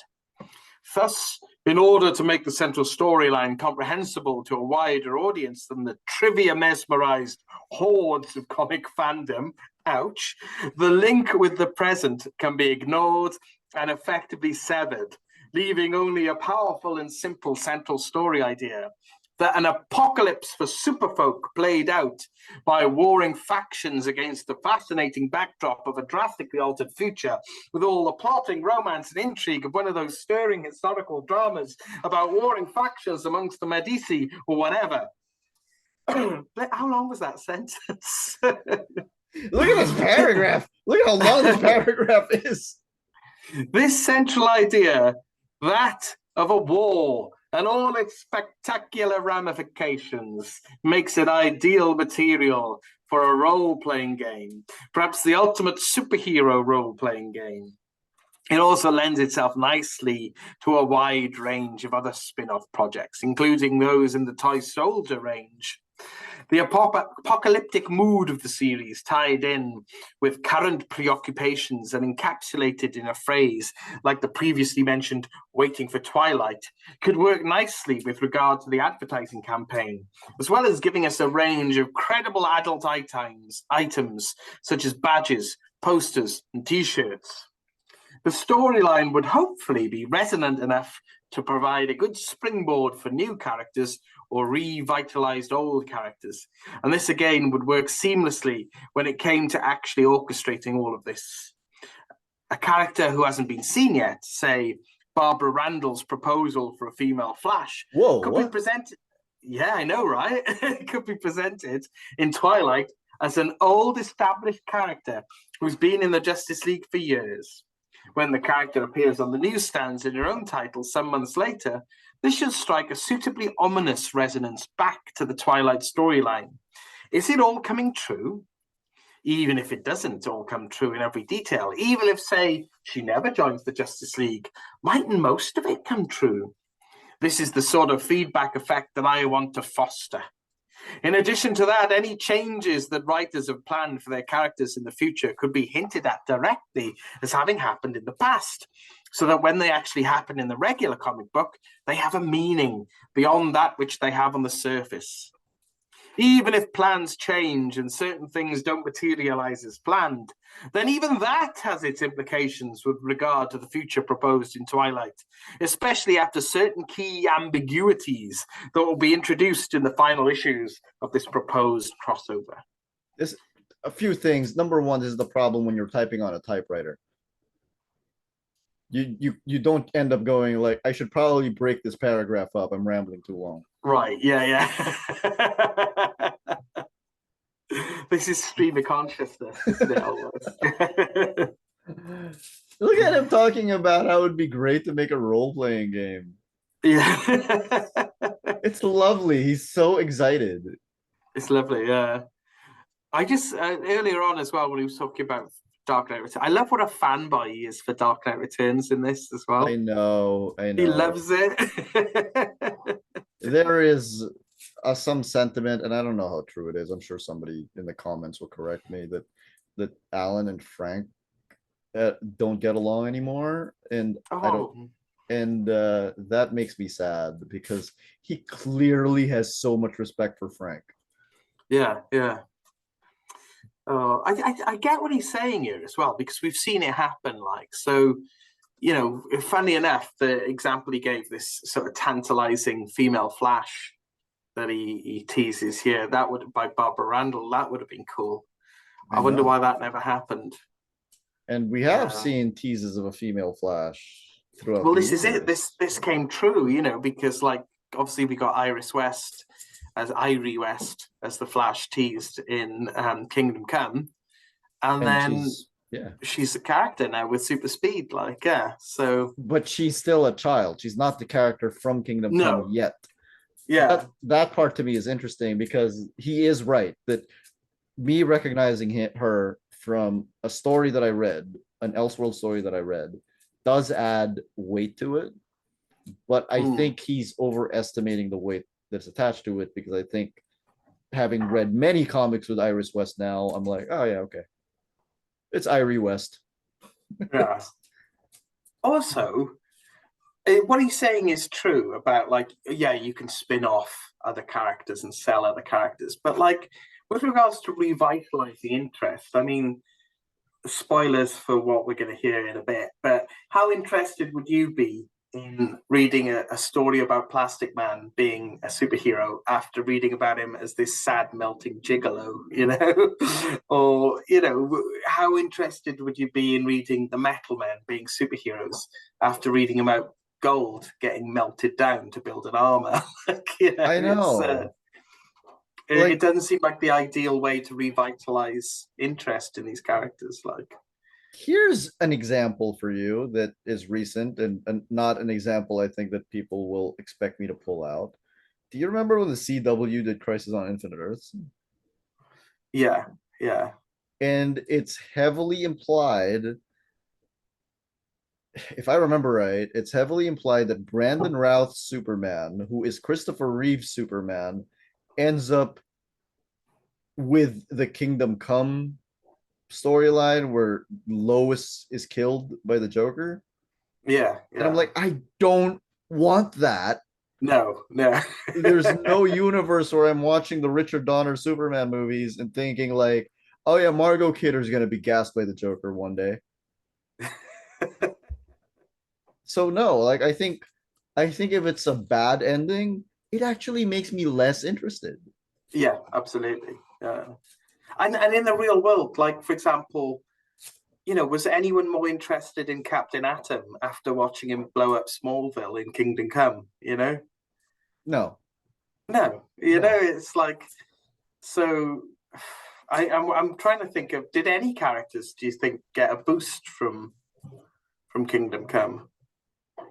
The new characters, I think, like Irie. Yeah, Irie's one. I think that Offspring is still in use. yeah, that's true. Yeah, That's not I from guess Kingdom Come though. He doesn't show up in Kingdom Come. I just remember that. He shows up in the Kingdom. Yeah, yeah. I suppose Magog has turned up, hasn't he? Quite a few Magog times. has turned up a few times. People do Yeah. do love Magog. But yeah, as to old characters, like I don't think, you know, Oh, there is there's one, Paul. There is yeah, one old character that I believe got, shall we say, an infusion of lightning from Kingdom Come, yeah. and it's Captain Marvel. Yes, no, what am I saying? Yeah, yeah. Yeah, that kind of puts a lie to everything I'm saying, doesn't it? Because he's brainwashed in Kingdom Come, isn't he? Yes. He's the But yeah, exception to the rule. yeah. But Like, yeah, people were more interested in him. Yeah. but like I definitely, for example, in Kingdom Come, Dick Grayson becomes Robin again. Yeah. I don't want Dick Grayson to be Robin ever again. No. And There's it didn't make me want to read Nightwing comics. It didn't make me want to read Nightwing comics either. It didn't make me want to read Wally West. Like, I don't want Wally West to end up the way he is in Kingdom Come. Mm. Yeah, no, none of that. I really don't think,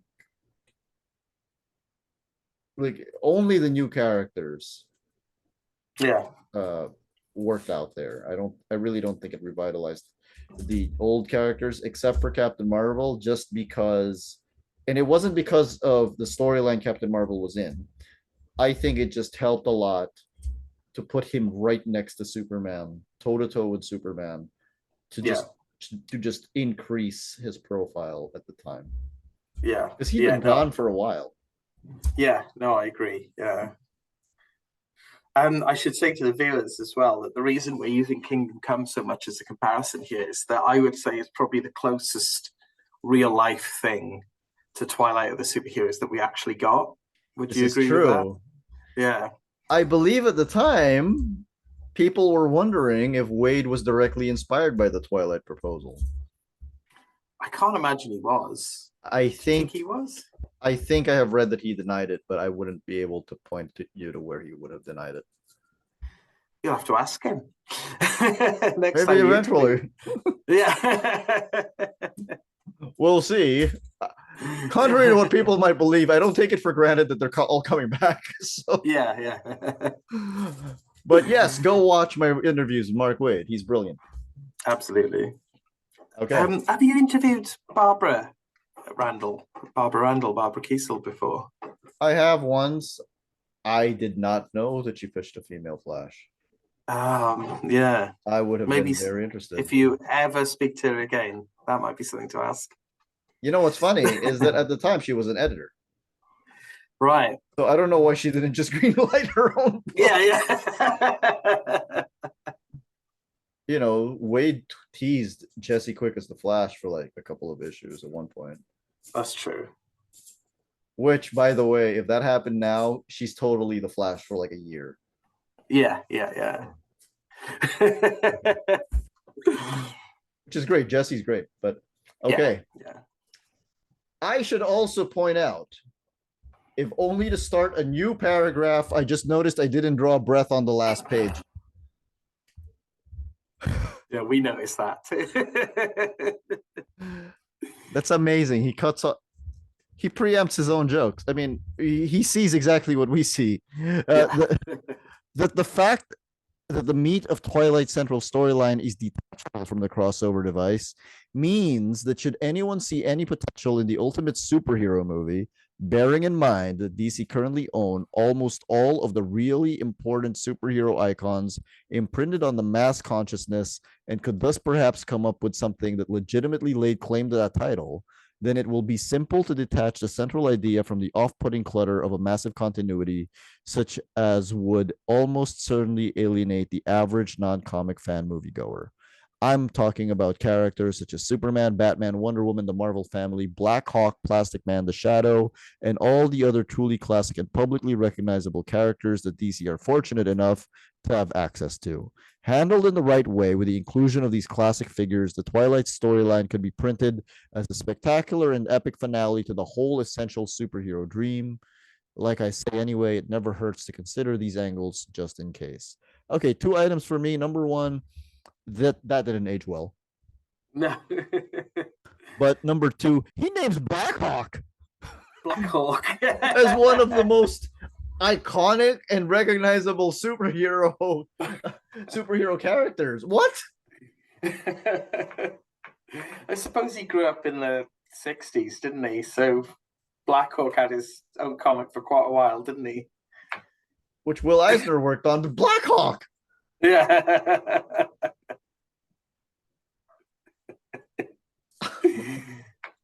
Okay.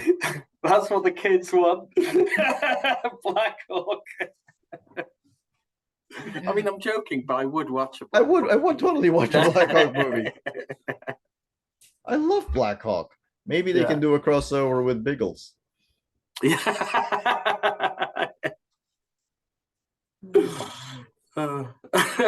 I'd watch that. So now that the actual mechanics of this linking framing device have been discussed, perhaps it would help if I told you what they actually are.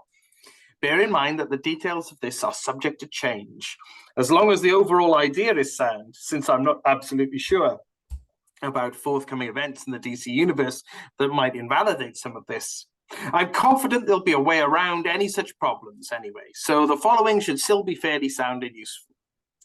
The first thing we do is solve the paradox mentioned earlier concerning does Dark Knight really happen in the future, and the attendant schism between those who want a concrete universe and those who want endless possibility free of the restrictions of a rigid cross-title continuity. At the same time, I'd also like to put right something that has bothered me since the resolution of Crisis, namely the fact that I actually like parallel world stories and that a lot of other creative people enjoy the freedom that gives them too. Some of the better stories in DC's history have been those directly related to the idea of alternate Earths, including Crisis itself, paradoxically enough. And there are a lot of brilliant imaginary stories which display the same urges and the same ideas at work, albeit outside mainstream continuity.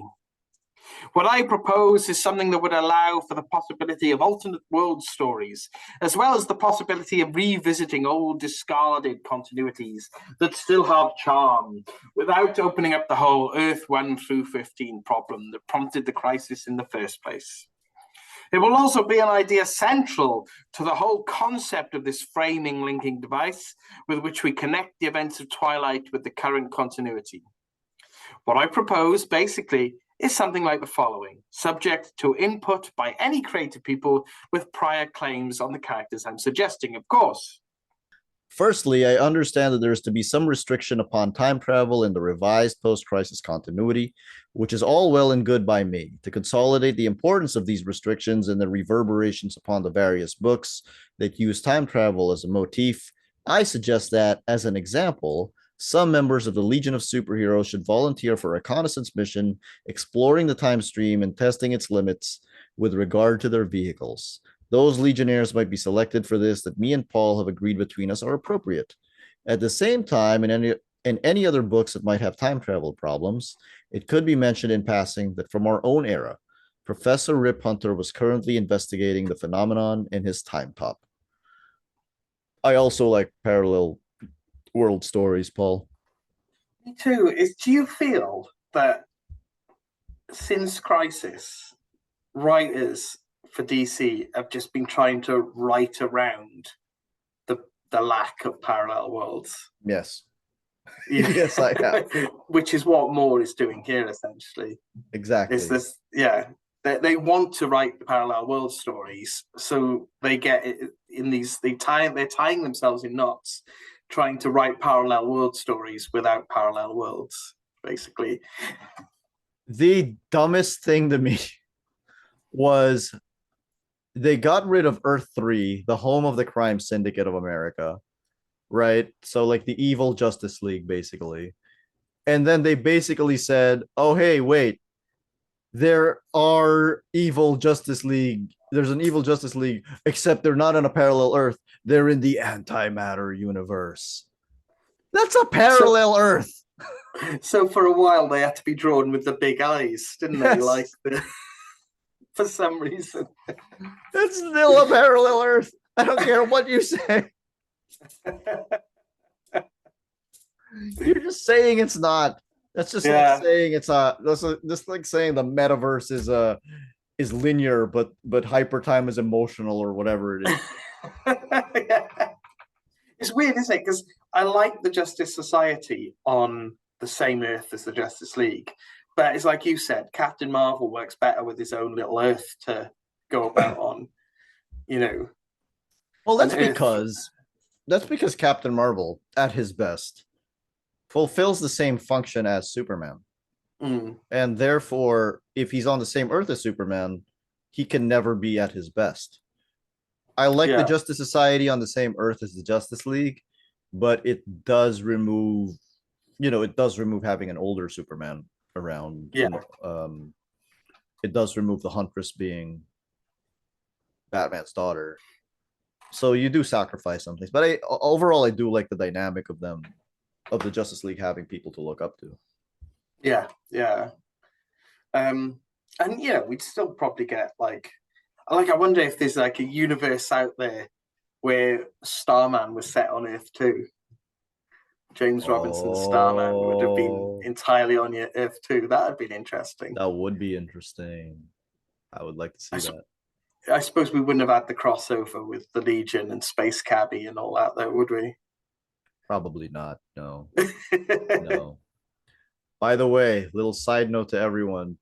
Next year is the 30th anniversary of Starman.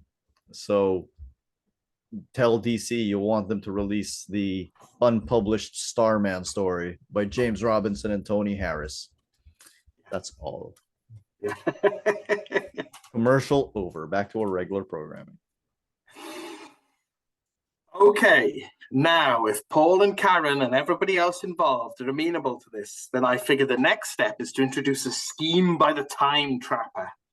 The Time Trapper, living up to his name, intends to set up a sort of temporal fluke field in the time stream that will in effect make time travel in or out of this area all but impossible. thus trapping the Legionnaires who volunteered or were selected in the past unable to return.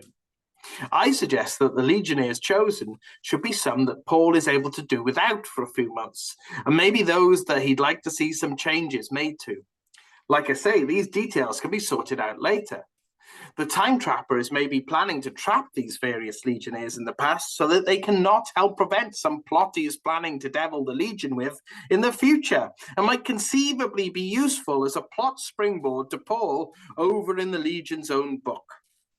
The important thing in terms of Twilight is that the Time Trapper successfully sets up his fluke field, which effectively distorts a whole stretch of the time stream from, say, 1990 to the year 2010. With very few exceptions, nothing can get in or out of this time tangle. Furthermore, as a result of an effect of the fluke field upon a continuum already sorely abused during the reality reordering of the Crisis on Infinite Earths, within this bubble of fluke time, numerous alternate realities again become possible, if only for a limited 30-year stretch. Although we won't be exploring any of these realities save for one in Twilight, the possibilities there for story ideas in other books are limitless. Within the fluke, there are maybe worlds where the imaginary stories happened. What would the world of Superman Red, Superman Blue be like if you were to visit it 20 years on?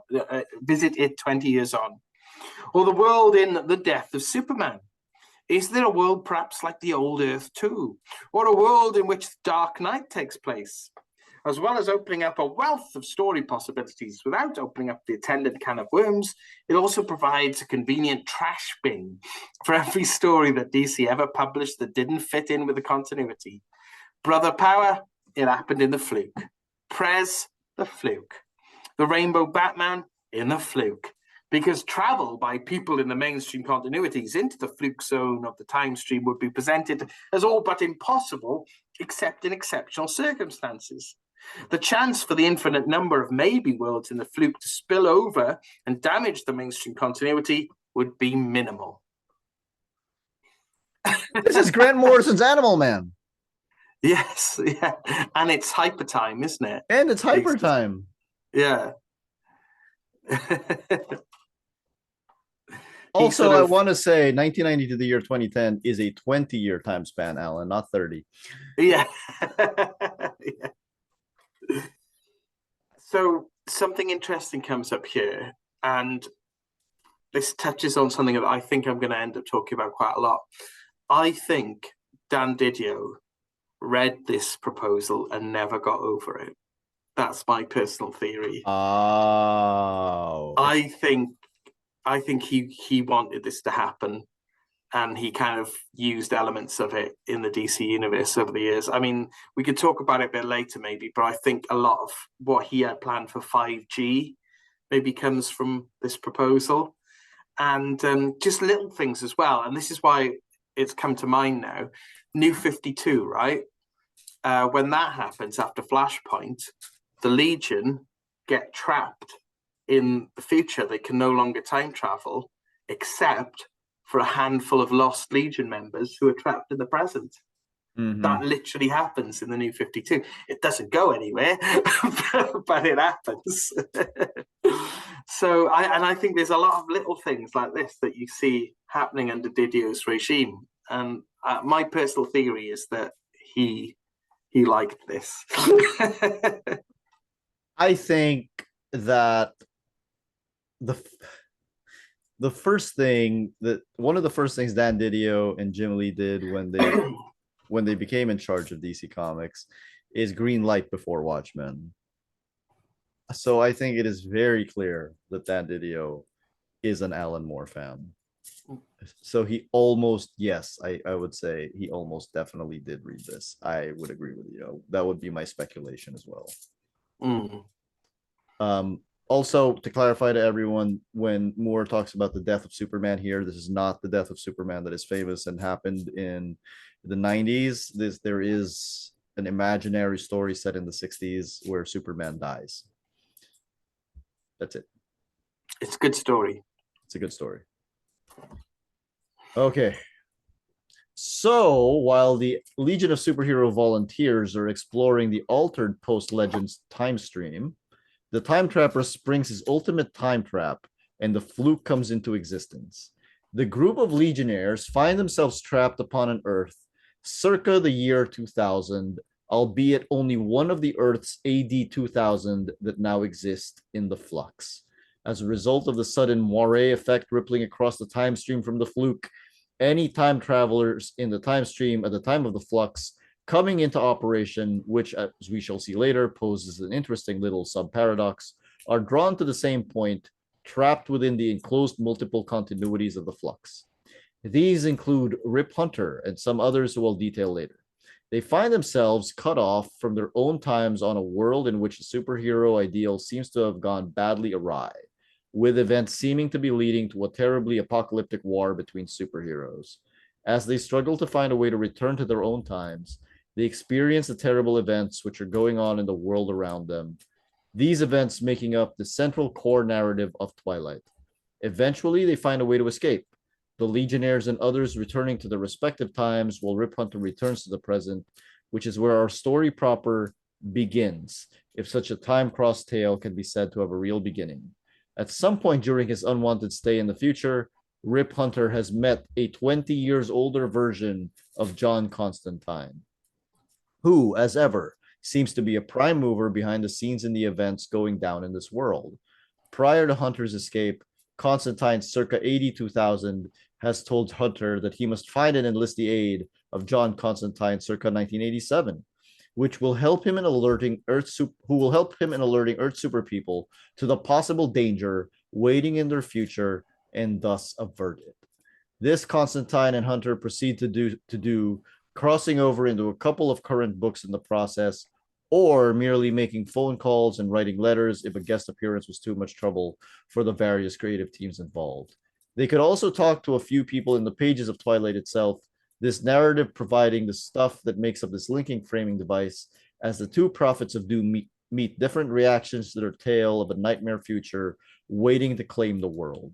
The mechanics of this as a crossover device, as explained above, allow all the creative people involved to do or not do whatever the hell they please, while still directly or indirectly involving them in the concept of Twilight as a whole.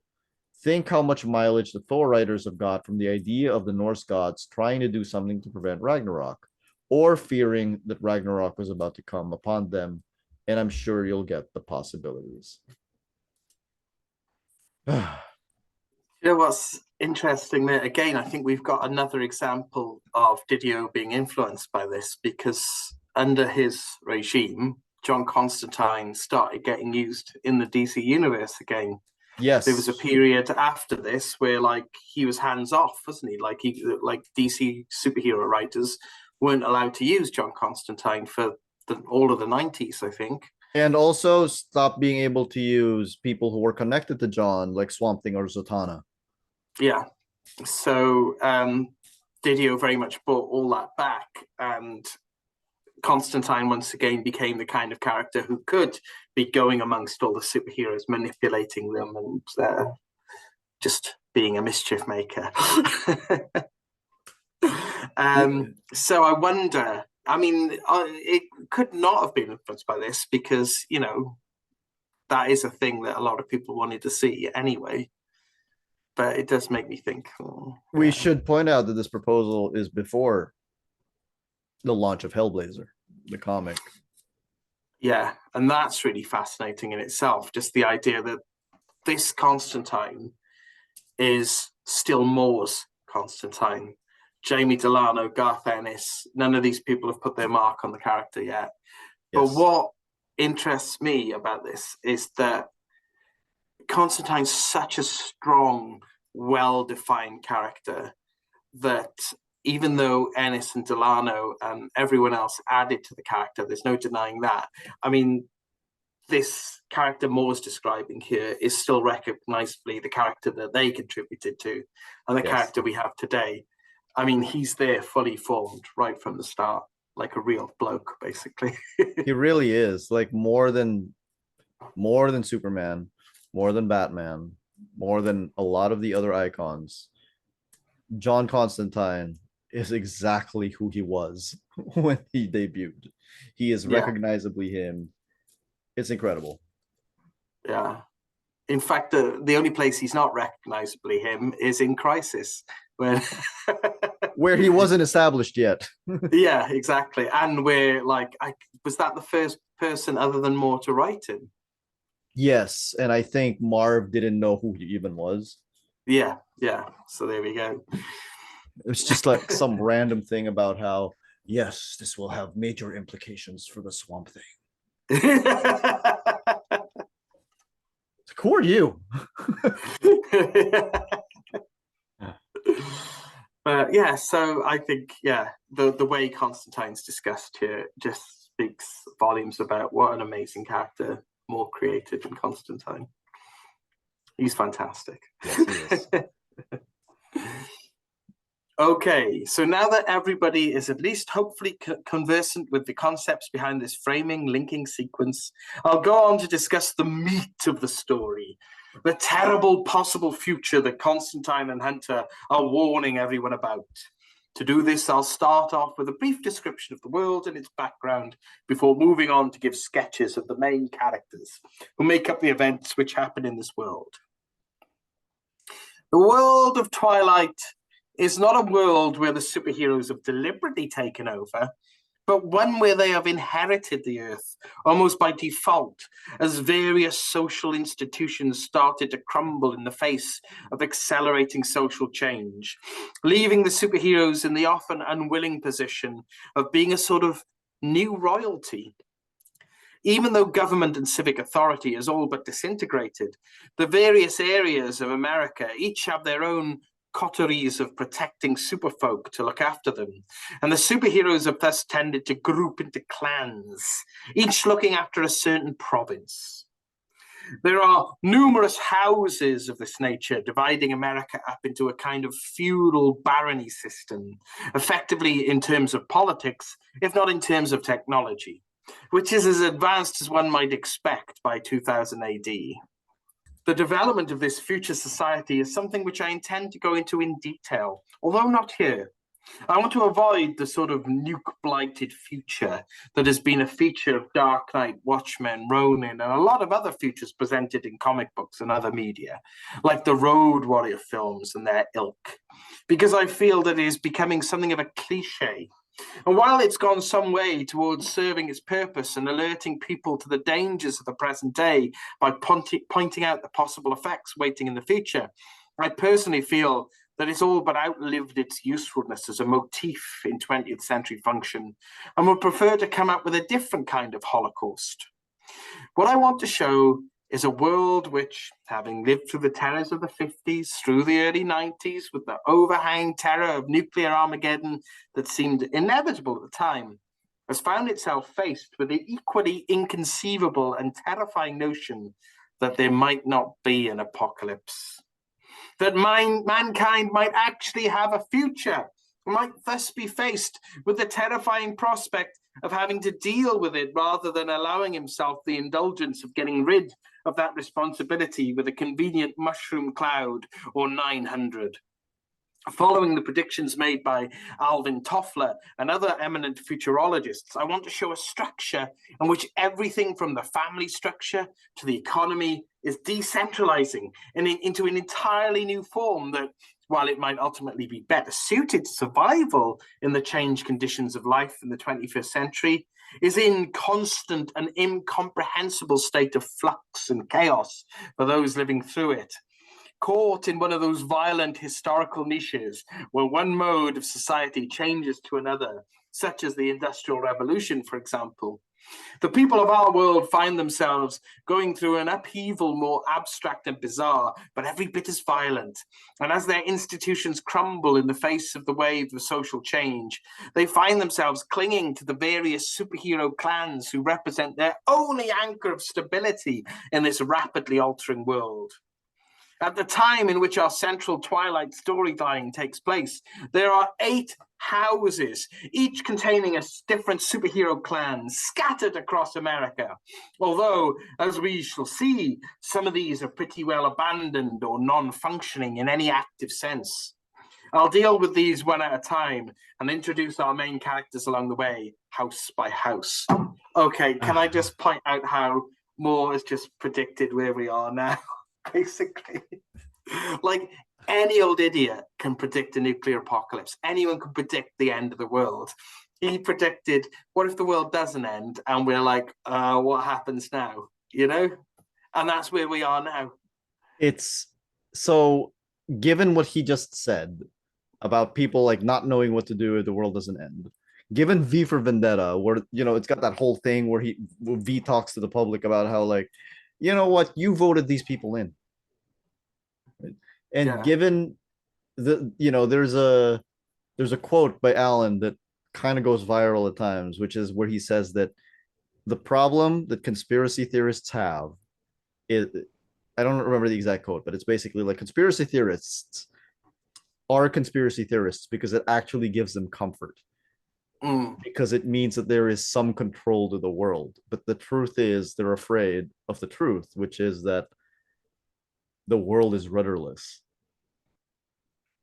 Yeah. So he is consistent in this view that people need to take responsibility for their future, and they don't. Yeah.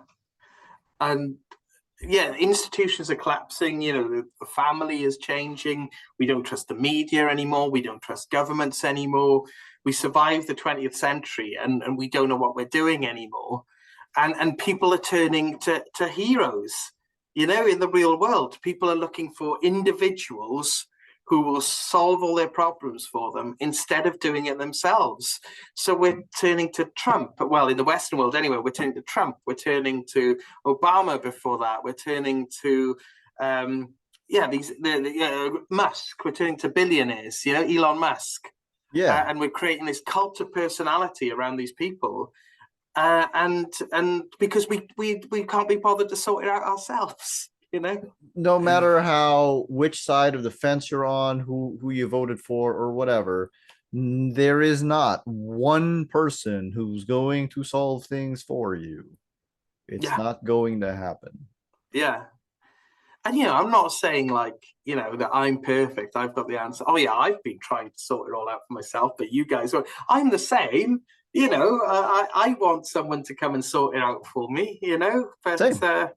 and I don't know what the answer is. I don't know what we can do ourselves to sort it out, but yeah. I vote because it's the bare minimum.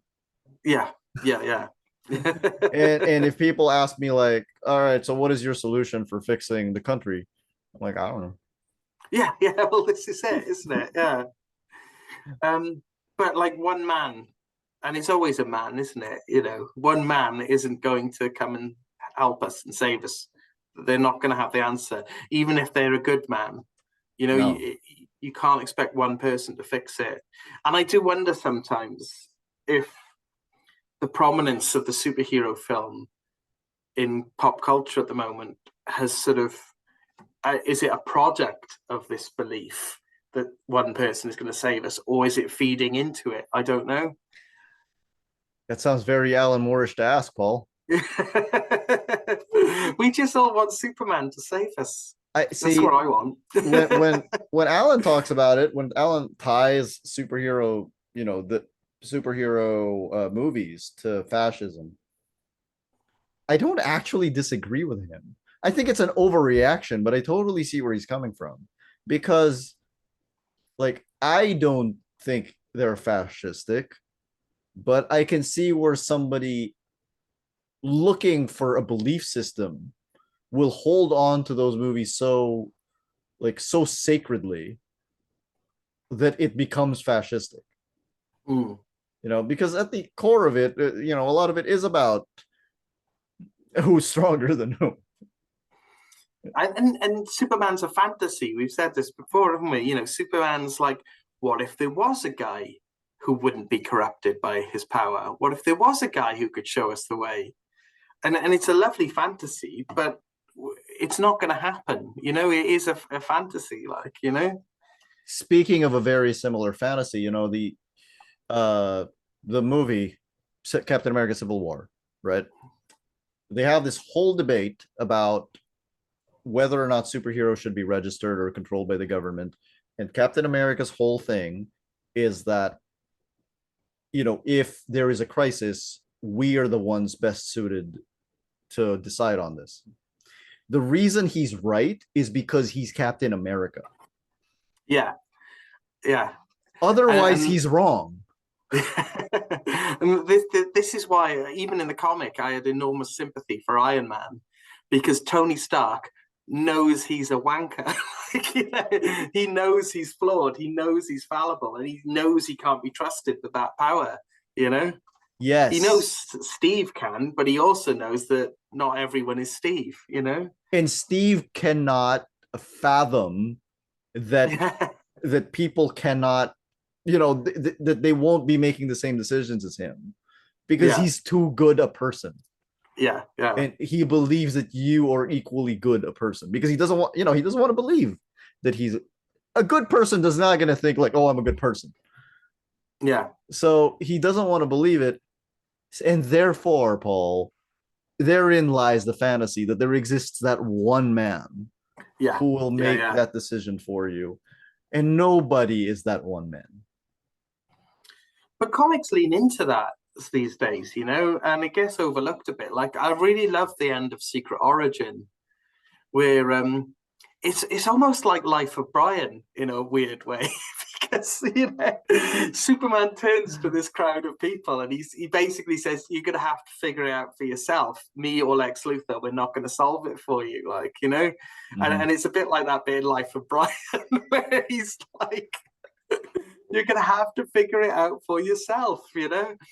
I know that a lot of people will take a look at that and think like, oh, it's that maybe Superman's doing the whole both sides thing, even though he's clearly right and Lex is clearly wrong. But the point is, there's not one person.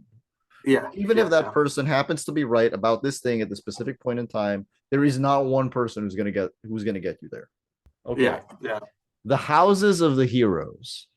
First of all, before we go on to this, I love how this predates Game of Thrones. Yeah.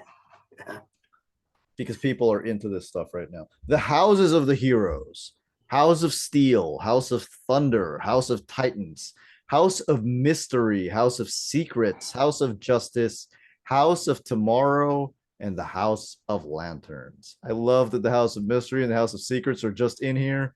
Those are already existing houses. I love it. Okay. House of Steel. This is one of the two most powerful clans, and it dominates the eastern seaboard around New York and environs. Alternatively, if I change my mind, it could be outside America altogether and set in the Arctic Circle, based around a new Fortress of Solitude. This is because the House of Steel consists of the clan founded by Superman. We have Superman himself, a morally troubled figure who doesn't know what's best to do about the chaos he sees surrounding him, but who has come to accept that the houses provide the only real permanent structure in a destabilizing world and are thus important to maintain. Superman is married and raised a couple of kids, and the person that he has married is Wonder Woman, who has had an identity change to Superwoman to accommodate her new stature. We see the genuine and powerful love between these two in the face of the perils of the world surrounding them and the desire to do what's best.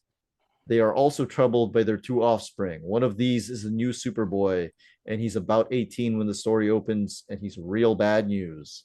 The other child is a less delinquent Supergirl, a new one who, like Superboy, has been born of the union between Superman and Wonder Woman, but who is much kinder and gentler, more her mother's child. Having three members in the Superman class and Wonder Woman herself, they are obviously a clan to be reckoned with. Thoughts?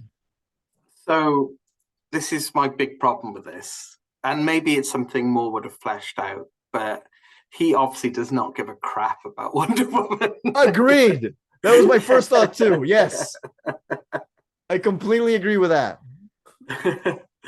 And it's sort of like, it's difficult because I don't think, I'm not making any judgments on Moore's character here, and or anything, but and this is just a pitch, he would have fleshed this out, but I don't think women come out particularly well in this story. I mean, Lois Lane it doesn't even get a mention, which is odd.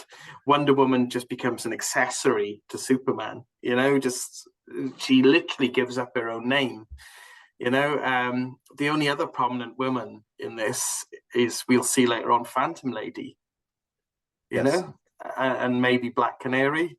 But, and again, you know, yeah. So he doesn't seem interested in women so far in this pitch. Not here, no. Not with especially not with Wonder Woman, who deserves better than this.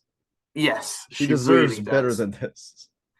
I mean, just even if you're not a Wonder Woman fan, I mean, there's so much about the character you can say with that character, and so much, you know, interesting things you can, like the Amazons. What are the Amazons doing during all this? Why is there not a House of Amazons? Yeah. And he's just not interested, which is very strange. But I guess he just doesn't like Wonder Woman. I suppose he's just not interested. He wouldn't be the first one. Well, this is it. And this is basically what they go on to do in the Injustice game, isn't it? That's true. That's true. And so an interesting thing, because we keep comparing this to Kingdom Come, is that I remember back then the interviews with Mark Waid. He flat out says Wonder Woman is the one character that he can't figure out. He just can't figure her out, and it's just really hard for him to write.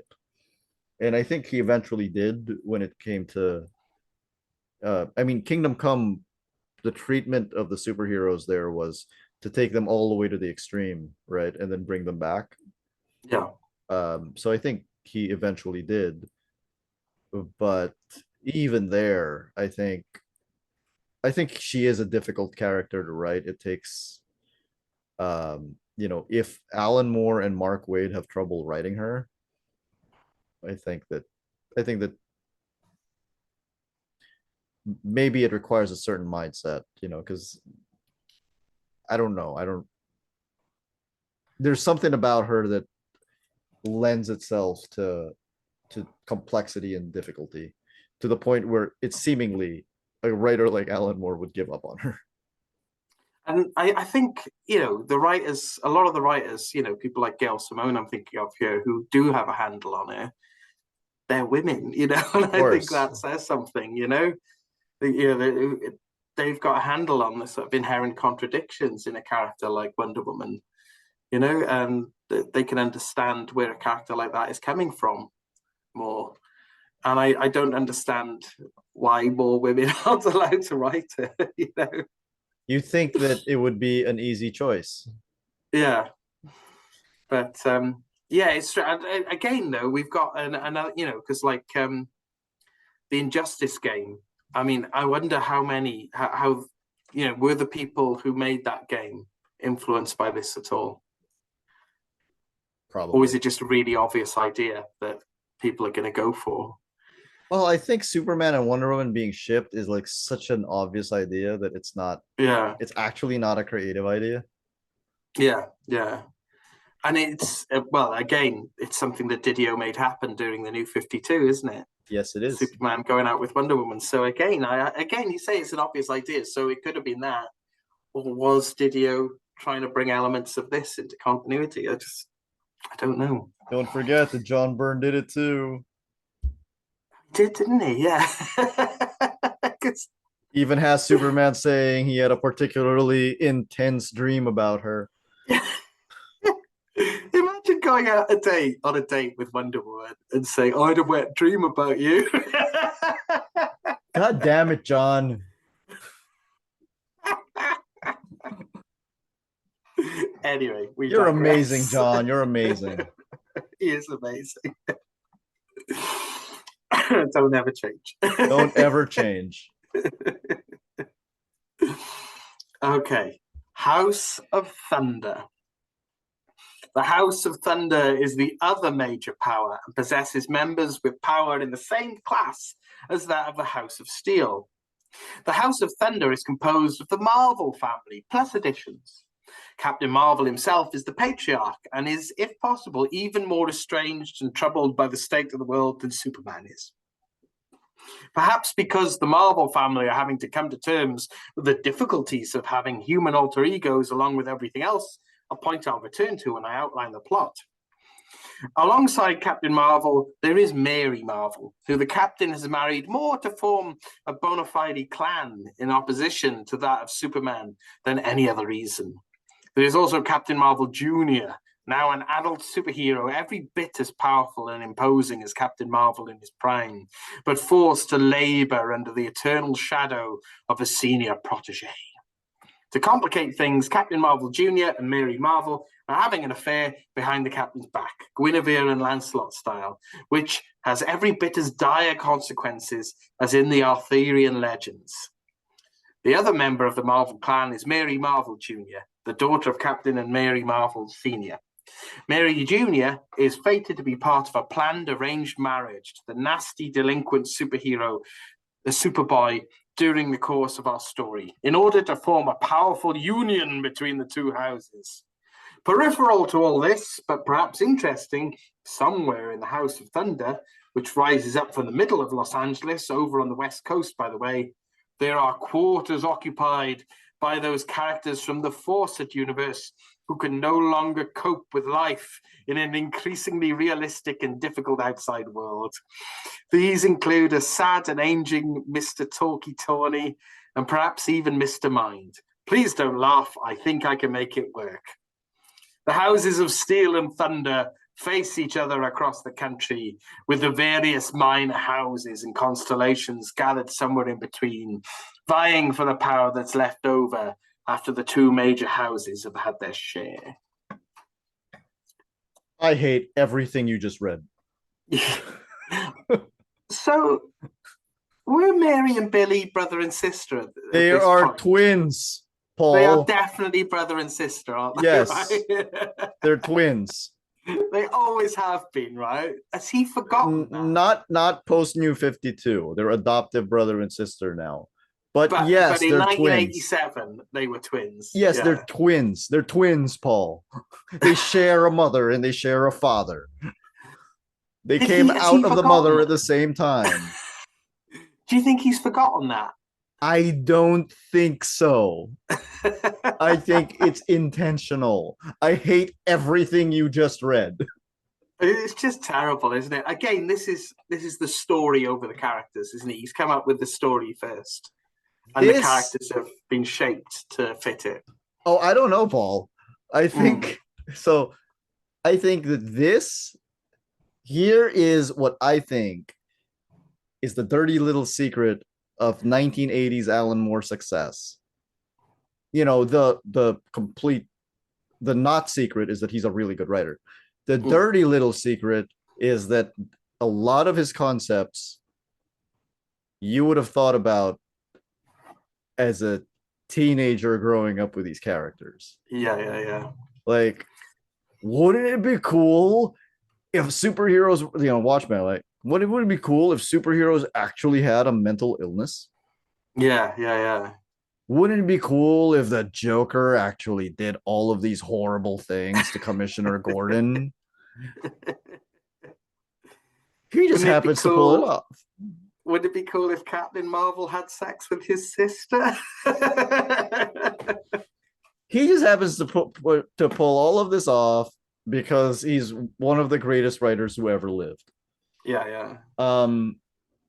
But a case like this, I think this one paragraph is enough to not get this proposal greenlit. Yeah. Talkie Tawny. What's his problem with Talkie Tawny? Please don't laugh. It's like, I think too, when I read that, the sad and aging Mr. Talkie Tawny and perhaps Mr. Mind, and I'm like, I think if he tried doing that, to me, it would read like a Mad Magazine lampoon. Yeah. So I think he could have made it work. And if anyone could have, it would have been him.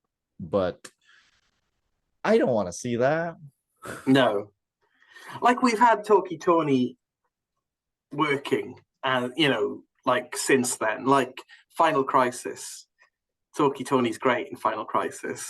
Yes. So we know you don't have to break the character to make it work in a more mature setting, like, you know. Yeah. But maybe in 1987 we didn't know that yet. Well, 1987, Shazam was getting revamped. Yeah. And there was no Talkie-Tawny. No, that's true. And Billy was a kid on the streets. Well, now he's a kid sleeping with his sister.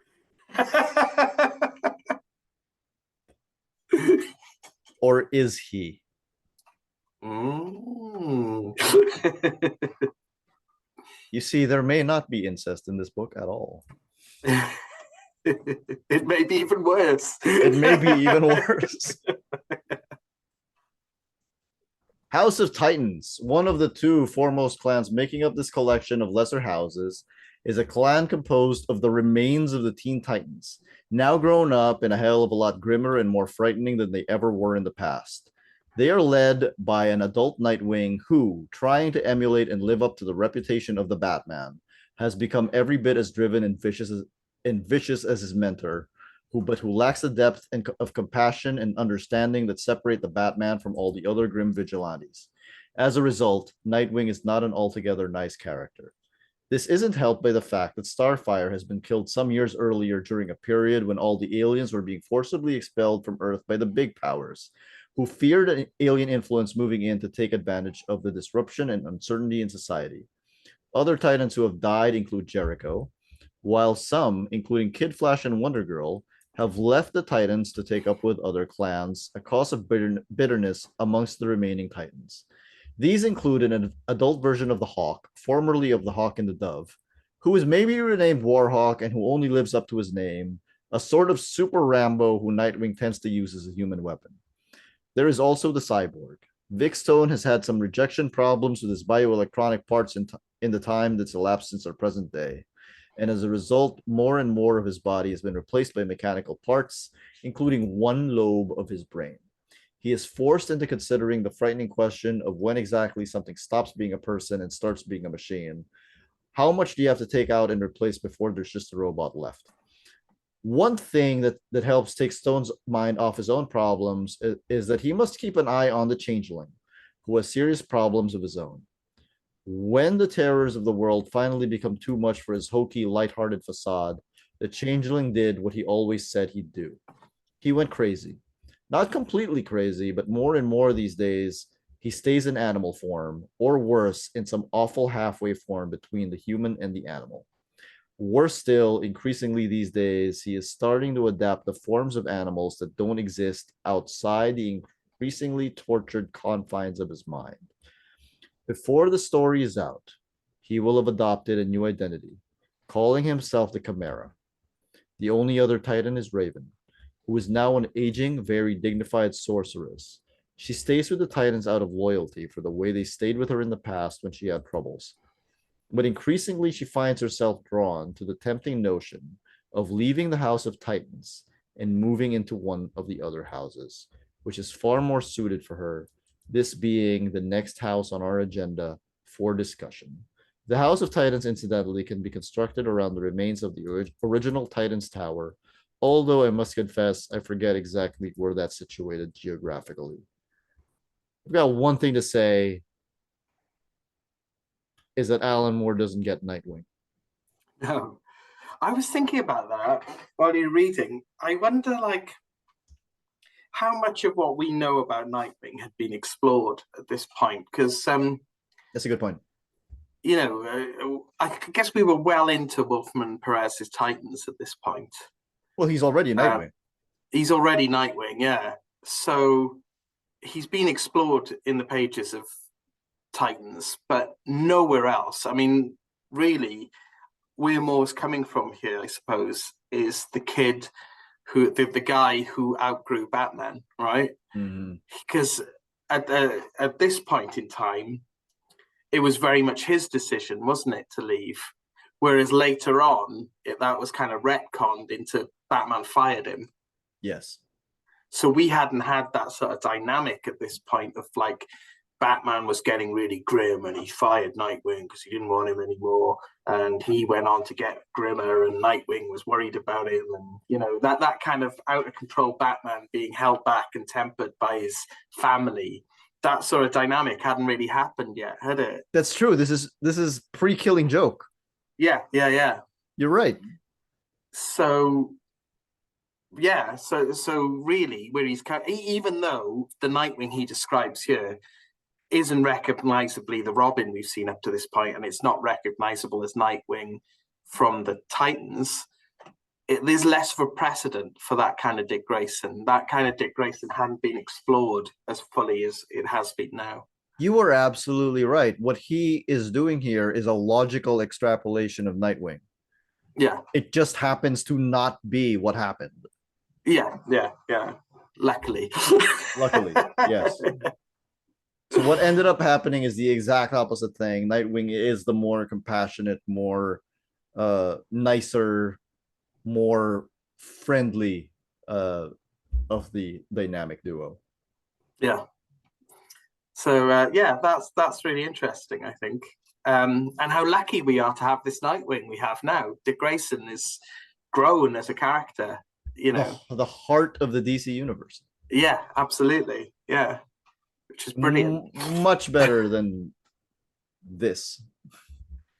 But something again, my theory about Dan Didio, the way he describes Cyborg, isn't that New 52 Cyborg, isn't it? Yes, it is, yes. Yeah. And the Cyborg we get in the Zack Snyder films. So again, I think Didio just loved this. Also, it supports my theory. Also, I can imagine wanting to kill this Nightwing. Yeah, that's true. Actually, yeah. If Didio had this Nightwing in mind the whole time, and he's kind of ignoring all the development that's been done with Nightwing, and he's just thinking, "Oh, he's just the guy who didn't want to be Robin anymore." Well, what's interesting about that? Yes, he's going to kill him, isn't he? You know, another thing that's interesting, he calls Wally Kid Flash. Yeah, because Wally's only because he says earlier on he's not read Legends, is he? So, and Legends is like, even though Wally picks up the costume at the end of Crisis, he doesn't actually debut as Flash until Legends, which Alan hasn't read yet at this point. That's true. Yeah. Yes. Okay. Oh, Raven is a female character that looks like she's going to be well represented in this book, although Starfire obviously is not. Here's my question. If the big powers feared alien influence moving in and therefore killed Starfire, what was Superman doing? Yeah. Well, I think he mentions it later on. Okay. But it's a bit tenuous, I think. And again, we've got this sort of like Starfire gets killed before, just to make Nightwing sad. Very, very frigid. Yeah. Very frigid. This is before the term "women in refrigerators" was coined. So yes, yeah. Okay. House of Mystery. Nothing to do with the previous House of Mystery except in name. Boo. This House of Mystery is built around Baron Winter's Georgetown mansion and is the residence of a number of DC's supernatural characters. These include Jason Blood, aka the Demon, maybe the Spectre, Zatanna, that's interesting, Dr. Fate, and a strange amalgam of Baron Winter and Deadman. Baron Winter has had his mind burnt out in a psychic battle some years earlier and is now just an empty shell, except when he's inhabited by the spirit of Boston Brand, who uses the Baron's body as a kind of holiday home in the land of the living. The other person in residence at this new House of Mystery is a reformed Felix Faust. The supernatural presences at this house have very little to do with the outside world and have instead devoted their pooled knowledge and talents to plumbing the depths of the universe's many mystery, being all but inactive in the world of men. Where's Zatanna? Didn't Alan kill Zatara? Yeah, he did. Maybe he means Zatanna. Maybe he does mean Zatanna. He must do, because he's killed Zatara at this point. Yeah. Yeah, he's the guy who killed Zatara in the previously mentioned American Gothic, which, Yeah. by the way, made Zatanna a character who can never shut up about her father. Yeah. Um, Also, it amuses me that there really was a period of time where people were trying to make Baron Winter happen. Yeah, who is Baron Winter? I don't know much about him. It's, I think, like he runs a thing called the Night Force. He's in a house, and in that house, he can travel through time. Like Oh, right. if you open the door, you can go up to any time whatsoever. But he himself is trapped in that house, and he can only send his Night Force out of the house. Right. Okay. And they were really trying to make that happen for a while. That's amazing, though, isn't it? For Deadman to be using that body, if you know that, Yes. because like, oh, I finally got a body to walk around in. Oh, I can't leave this house. And shout out here to one of my favorite characters, Jason Blood, Oh, aka the yeah. Demon. Okay. This has nothing to do with this, sorry, but you know what I found out the other day? What? You know how like every time he turns up, he's got a rhyme. Yeah. That's not from Kirby's No, it's Demon not. That's not a Kirby thing. That's just something people added on later on, and now it's become like this thing that he has to do. You know who That blew added my it? mind. Who was it? Alan Moore. It's Swamp No, Thing. really? Yeah, Was it? I believe so. That's amazing. I Wow. mean, maybe I'm wrong. If somebody can find an appearance between Kirby's Demon and Alan and the Demon's appearance in Swamp Thing by Alan Moore, where he starts rhyming, then go ahead and let me know.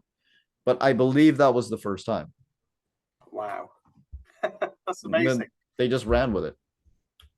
I love how like not all writers can do that rhyming as well. Some writers No. just do it so badly, and some do it really well. Also, the other thing that wasn't Kirby, the source wall. Really? Yeah, he mentions the source, but you never see the Yeah. wall. The first time you see the wall, you have definitely read this comic.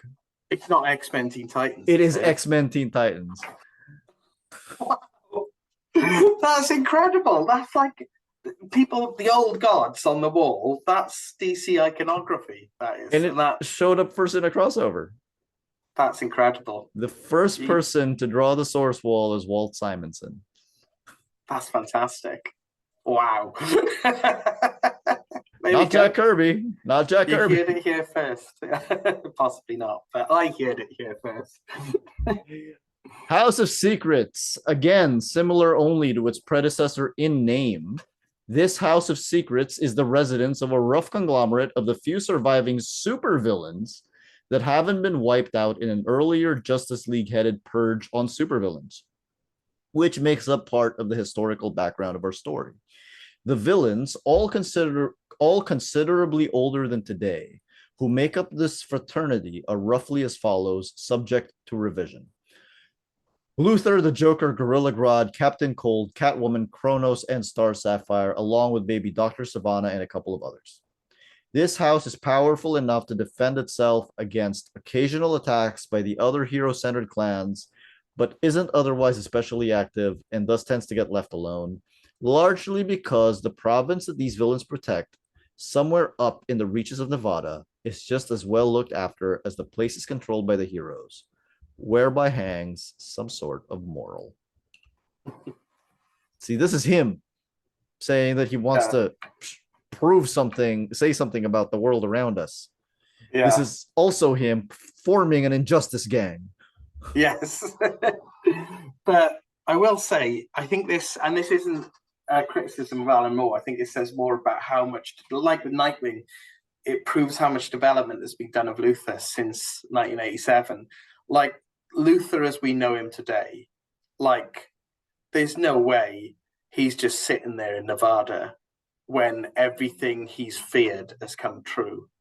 You know, Luthor would be in Batman's gang today, and we'll see Batman's gang later on.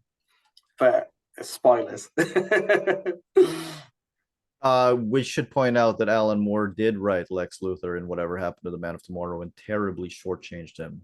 It is my one big, it was the one big thing, my one big gripe about that story. But again, Luther hadn't had that development. Luther in the 80s wasn't the Luther we know today. Yes. Informed by Byrne and Morrison and Roger Stern and Marv Wolfman and all the other people who would later add to Jeff Johns, all these people who would later add to Luther, the richness of Luther. That hadn't happened yet. But it's interesting to think that, like, Luther wouldn't be here. I don't think the Joker would be here either, sitting in Nevada these days. Why would the Joker not be here sitting in Nevada? Who started this evolution of the Joker? The kind of the Joker who would not be stuck here with these people. It's Alan Moore. It's Alan Moore. Yeah. You know who else wouldn't be here? Catwoman. Yeah, that's true. And again, she was she'd just been a good guy for a few years, hadn't she, at this point? And I think Mike W. Barr and Alan Davis had just made her a bad guy again, maybe. Yeah. Is that where she was at? Yeah. Yeah, they kept on switching back and forth. Yeah, so Catwoman in 1987 might have been in Nevada, but Catwoman today wouldn't have been. No. I do agree with Morrison that the only way, because we saw this in his JLA run, the only way the Joker would be playing with these people is if Lex was there. Yeah. Okay. And Lex wouldn't be here. Lex wouldn't be here. Like Lex would be taking the fight to Superman. Oh yeah. He would definitely not want to be left alone. Yeah. All right. House of Justice. The House of Justice, built around the remains of the JLA's old cavern headquarters, is the residence of the remains of the Justice League. These are the most important of the Lesser House, along with the Titans. The lineup of the Justice League at the time of our story includes Captain Atom and the Blue Beetle, an Aqualad that has grown up to be the new Aquaman, and a Wonder Girl who has taken on the mantle of Wonder Woman after Wonder Woman herself opted to become Superwoman upon marrying Superman. In addition to this, there is the Flash, Wally West, and the new female Flash, Slipstream, although I prefer the name Joni Quick, but this is by the by. There is also Captain Comet and the new female Dr. Light. The new female Flash would have always been Johnny Quick's daughter. She wouldn't have been created at this point, would she, Jessie Quick? Because she was created in the early 90s Justice Society series. Yeah, she was. So Alan Moore accidentally created Jessie Quick years before she was actually created. Unless she was already... unless that was already Barbara Randall's proposal, but we wouldn't know. We wouldn't know that. That's true, actually, yeah. So maybe Barbara Randall I wonder how much of what we know of Jessie Quick was informed by Barbara Randall's pitch.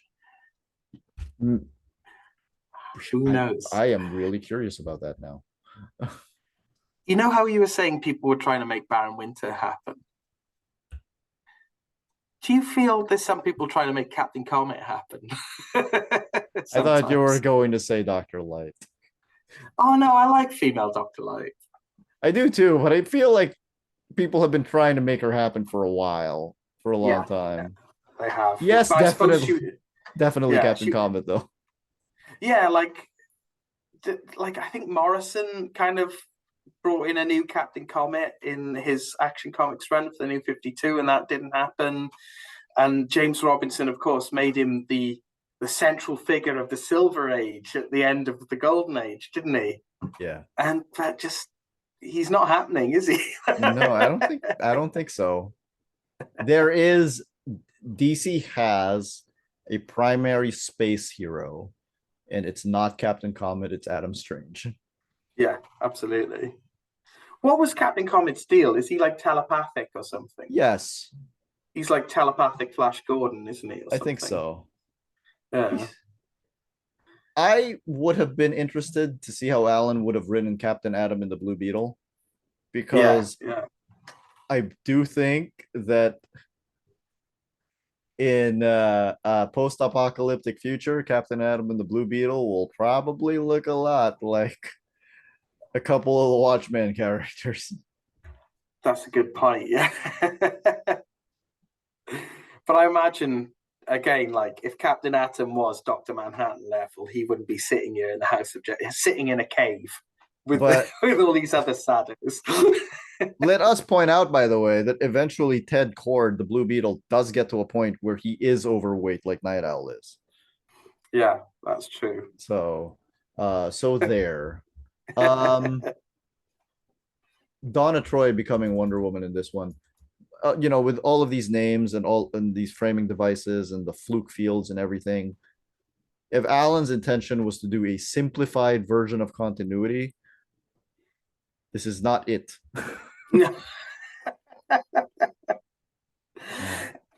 Okay. The House of Tomorrow. This is the house built by all the various exiles from other eras who have been trapped in this world by the Time Trapper's flux. These include Rip Hunter and some members of the Legion, but since anyone passing through that strip of time stream at any time in the future or past would be sucked into that time zone as well, there are a paradoxical number of past and future selves of the various time travelers also caught there, including 2 or 3 different Rip Hunters and 2 or 3 versions of the Legion at different stages in their development. Other time travelers might very well include Tommy Tomorrow, and even maybe an earlier version of the time trapper himself, who might very well provide the help these stranded travelers need to return to their own times. It strikes me that amongst these travelers, there might also be Space Ranger and Jonah Hex. This might even be an opportunity to return Jonah Hex to his original Western continuity, where we know he will eventually end up according to previous DC history. It would also be convenient to explain the so far unassigned radioactive hell world that Hex's adventures have been set in as one of the maybe Earths that exist in the fluke. Another possibility that struck me for time travelers stuck at the House of Tomorrow would be past selves of those DC characters who have traveled through the time barrier in their past adventures. One that I'd like the limited use of is Barry Allen the Flash. I understand there might be reservations about this, but I think I could do it all lucidly enough to avoid any complications. Anyway, the people at the House of Tomorrow aren't terribly active since they're trying their best not to influence events going on around them too much, with an eye to possible repercussions in the future if they mess around with the time stream of the past. Also, their energies are mainly directed towards finding a way out of the time trap, which, as I mentioned, is a problem that might be solved by a past self of the time trapper himself. That's a whole mini series on its own. I don't know about you. Obviously, I love this because my boy Barry is in it. So. See, he is here saying that eventually you're going to be bringing in all of these dramatic deaths and everything, and he's here right now placing a revolving door around it. Yeah. This is interesting having Barry in here, considering the built-in get-out clause that Marv Wolfman had around his death, which is that Barry could have, since Barry was moving through time as he was dying, he could have jumped off at any point, knowing, and then lived a whole lifetime knowing that he would have to jump back on and die at some point. Yes. So, you could have fitted that in there. He's on his way to his death at the hands of Anti-Monitor, and he sort of jumps off for a bit and finds himself in this horrible world. And of course, that's not how they actually brought him back. No. I love this whole digression about how, oh yeah, by the way, this totally ties into Jonah Hex's series now. Because I guess that would have been going at the time, and today it's something that nobody really remembers that much. Oh yeah, Jonah Hex was in the future for a while. But at the time, it was the Jonah Hex series that was happening, wasn't it? It was called Hex. It was weird. Yeah. Right. And they'd already killed off Hex at this point, hadn't they? Had they done that story? I'm not sure. 1987, I'm not sure. Oh, that's interesting. Okay. House of Lanterns. The House of Lanterns at the time of our story opens is abandoned and shattered, since all the Green Lanterns, being self-confessed agents of an alien power, the Guardians, have been banished from Earth during the anti-alien purges mentioned earlier, which resulted in Starfire's death, and which also resulted in the banishment from Earth of the Martian Manhunter, the Hawks, and any other alien characters I have forgotten. Superman, since his own alien culture no longer exists, and since he has lived on Earth since infancy, has been made a citizen of the United States and is thus exempt. Anyway, while the House of Lanterns no longer exists upon Earth, an emergency House of Lanterns has been set up upon one of the moons of Mars. There's one that seems from radio telescope scans to be either hollow or riddled with caves, but I can't remember whether it's Phobos or Deimos. It's Phobos. Here, Phobos is Paul would know. Yeah. Here, the exiled Green Lanterns conspire with the other space powers, including the Rands and Thanagarians, to restore their power on Earth. The space powers, knowing through their intelligence sources of the imminent joining of the House of Steel and the House of Thunder by marriage, are afraid that such a union will enable the Super Marvel family to bring all the houses under control and unify Earth as a resourceful planet ruled by a pantheon of invincible gods. The space people fear that such an empire might soon set its sights upon territories that are currently the province of the Hawks, Guardians, or Martians. The actual Green Lanterns residing in the House of Lanterns at this time are a reformed Sinestro, Carol Ferris and Guy Gardner, Green Lanterns of Earth, Sodal Yat, the Daxamite Ultimate Green Lantern, whose existence I hinted at in the story me and Kevin did for the Green Lantern Corps annual, and maybe an aging Tomari, just because I'd like to see what Parrot Men look like when they get old. Everybody loves Tomari. But Tomari was dead at this point, which Alan must have forgotten or not known. You know what else he forgot? How to spell Sodom Yat. Yes, it's Sodom Yat, isn't it? Yeah. Probably just a typo. Interesting that Carol is a Green Lantern at this point with Guy Gardner. And he's completely forgotten about John Stewart, who was the current Green Lantern, the main Green Lantern appearing in Crisis. That's not a good look, Alan. Yeah. Yeah. He talked about the Martians, but what other Martians were around at the time? I'm pretty sure before the Crisis, they all came back, and the reason John Jones wasn't in that many comics was that he'd gone to live with them on Mars. Oh, yeah. On New Mars or something like that. There was a short period of time where he was in the Justice League, or wasn't there? Yeah, and I think he'd gone off to New Mars with the sort of resurrected Martians or something like that. Okay. All right. So I guess they hadn't got round to establishing that they weren't around anymore, I suppose. Or maybe they had and Alan had forgotten. Wow, it has literally been 3 hours and we're only halfway done with the proposal. Clearly, we have a lot to say about this. So what we're going to do is we're going to come back next week with the other half. See you then.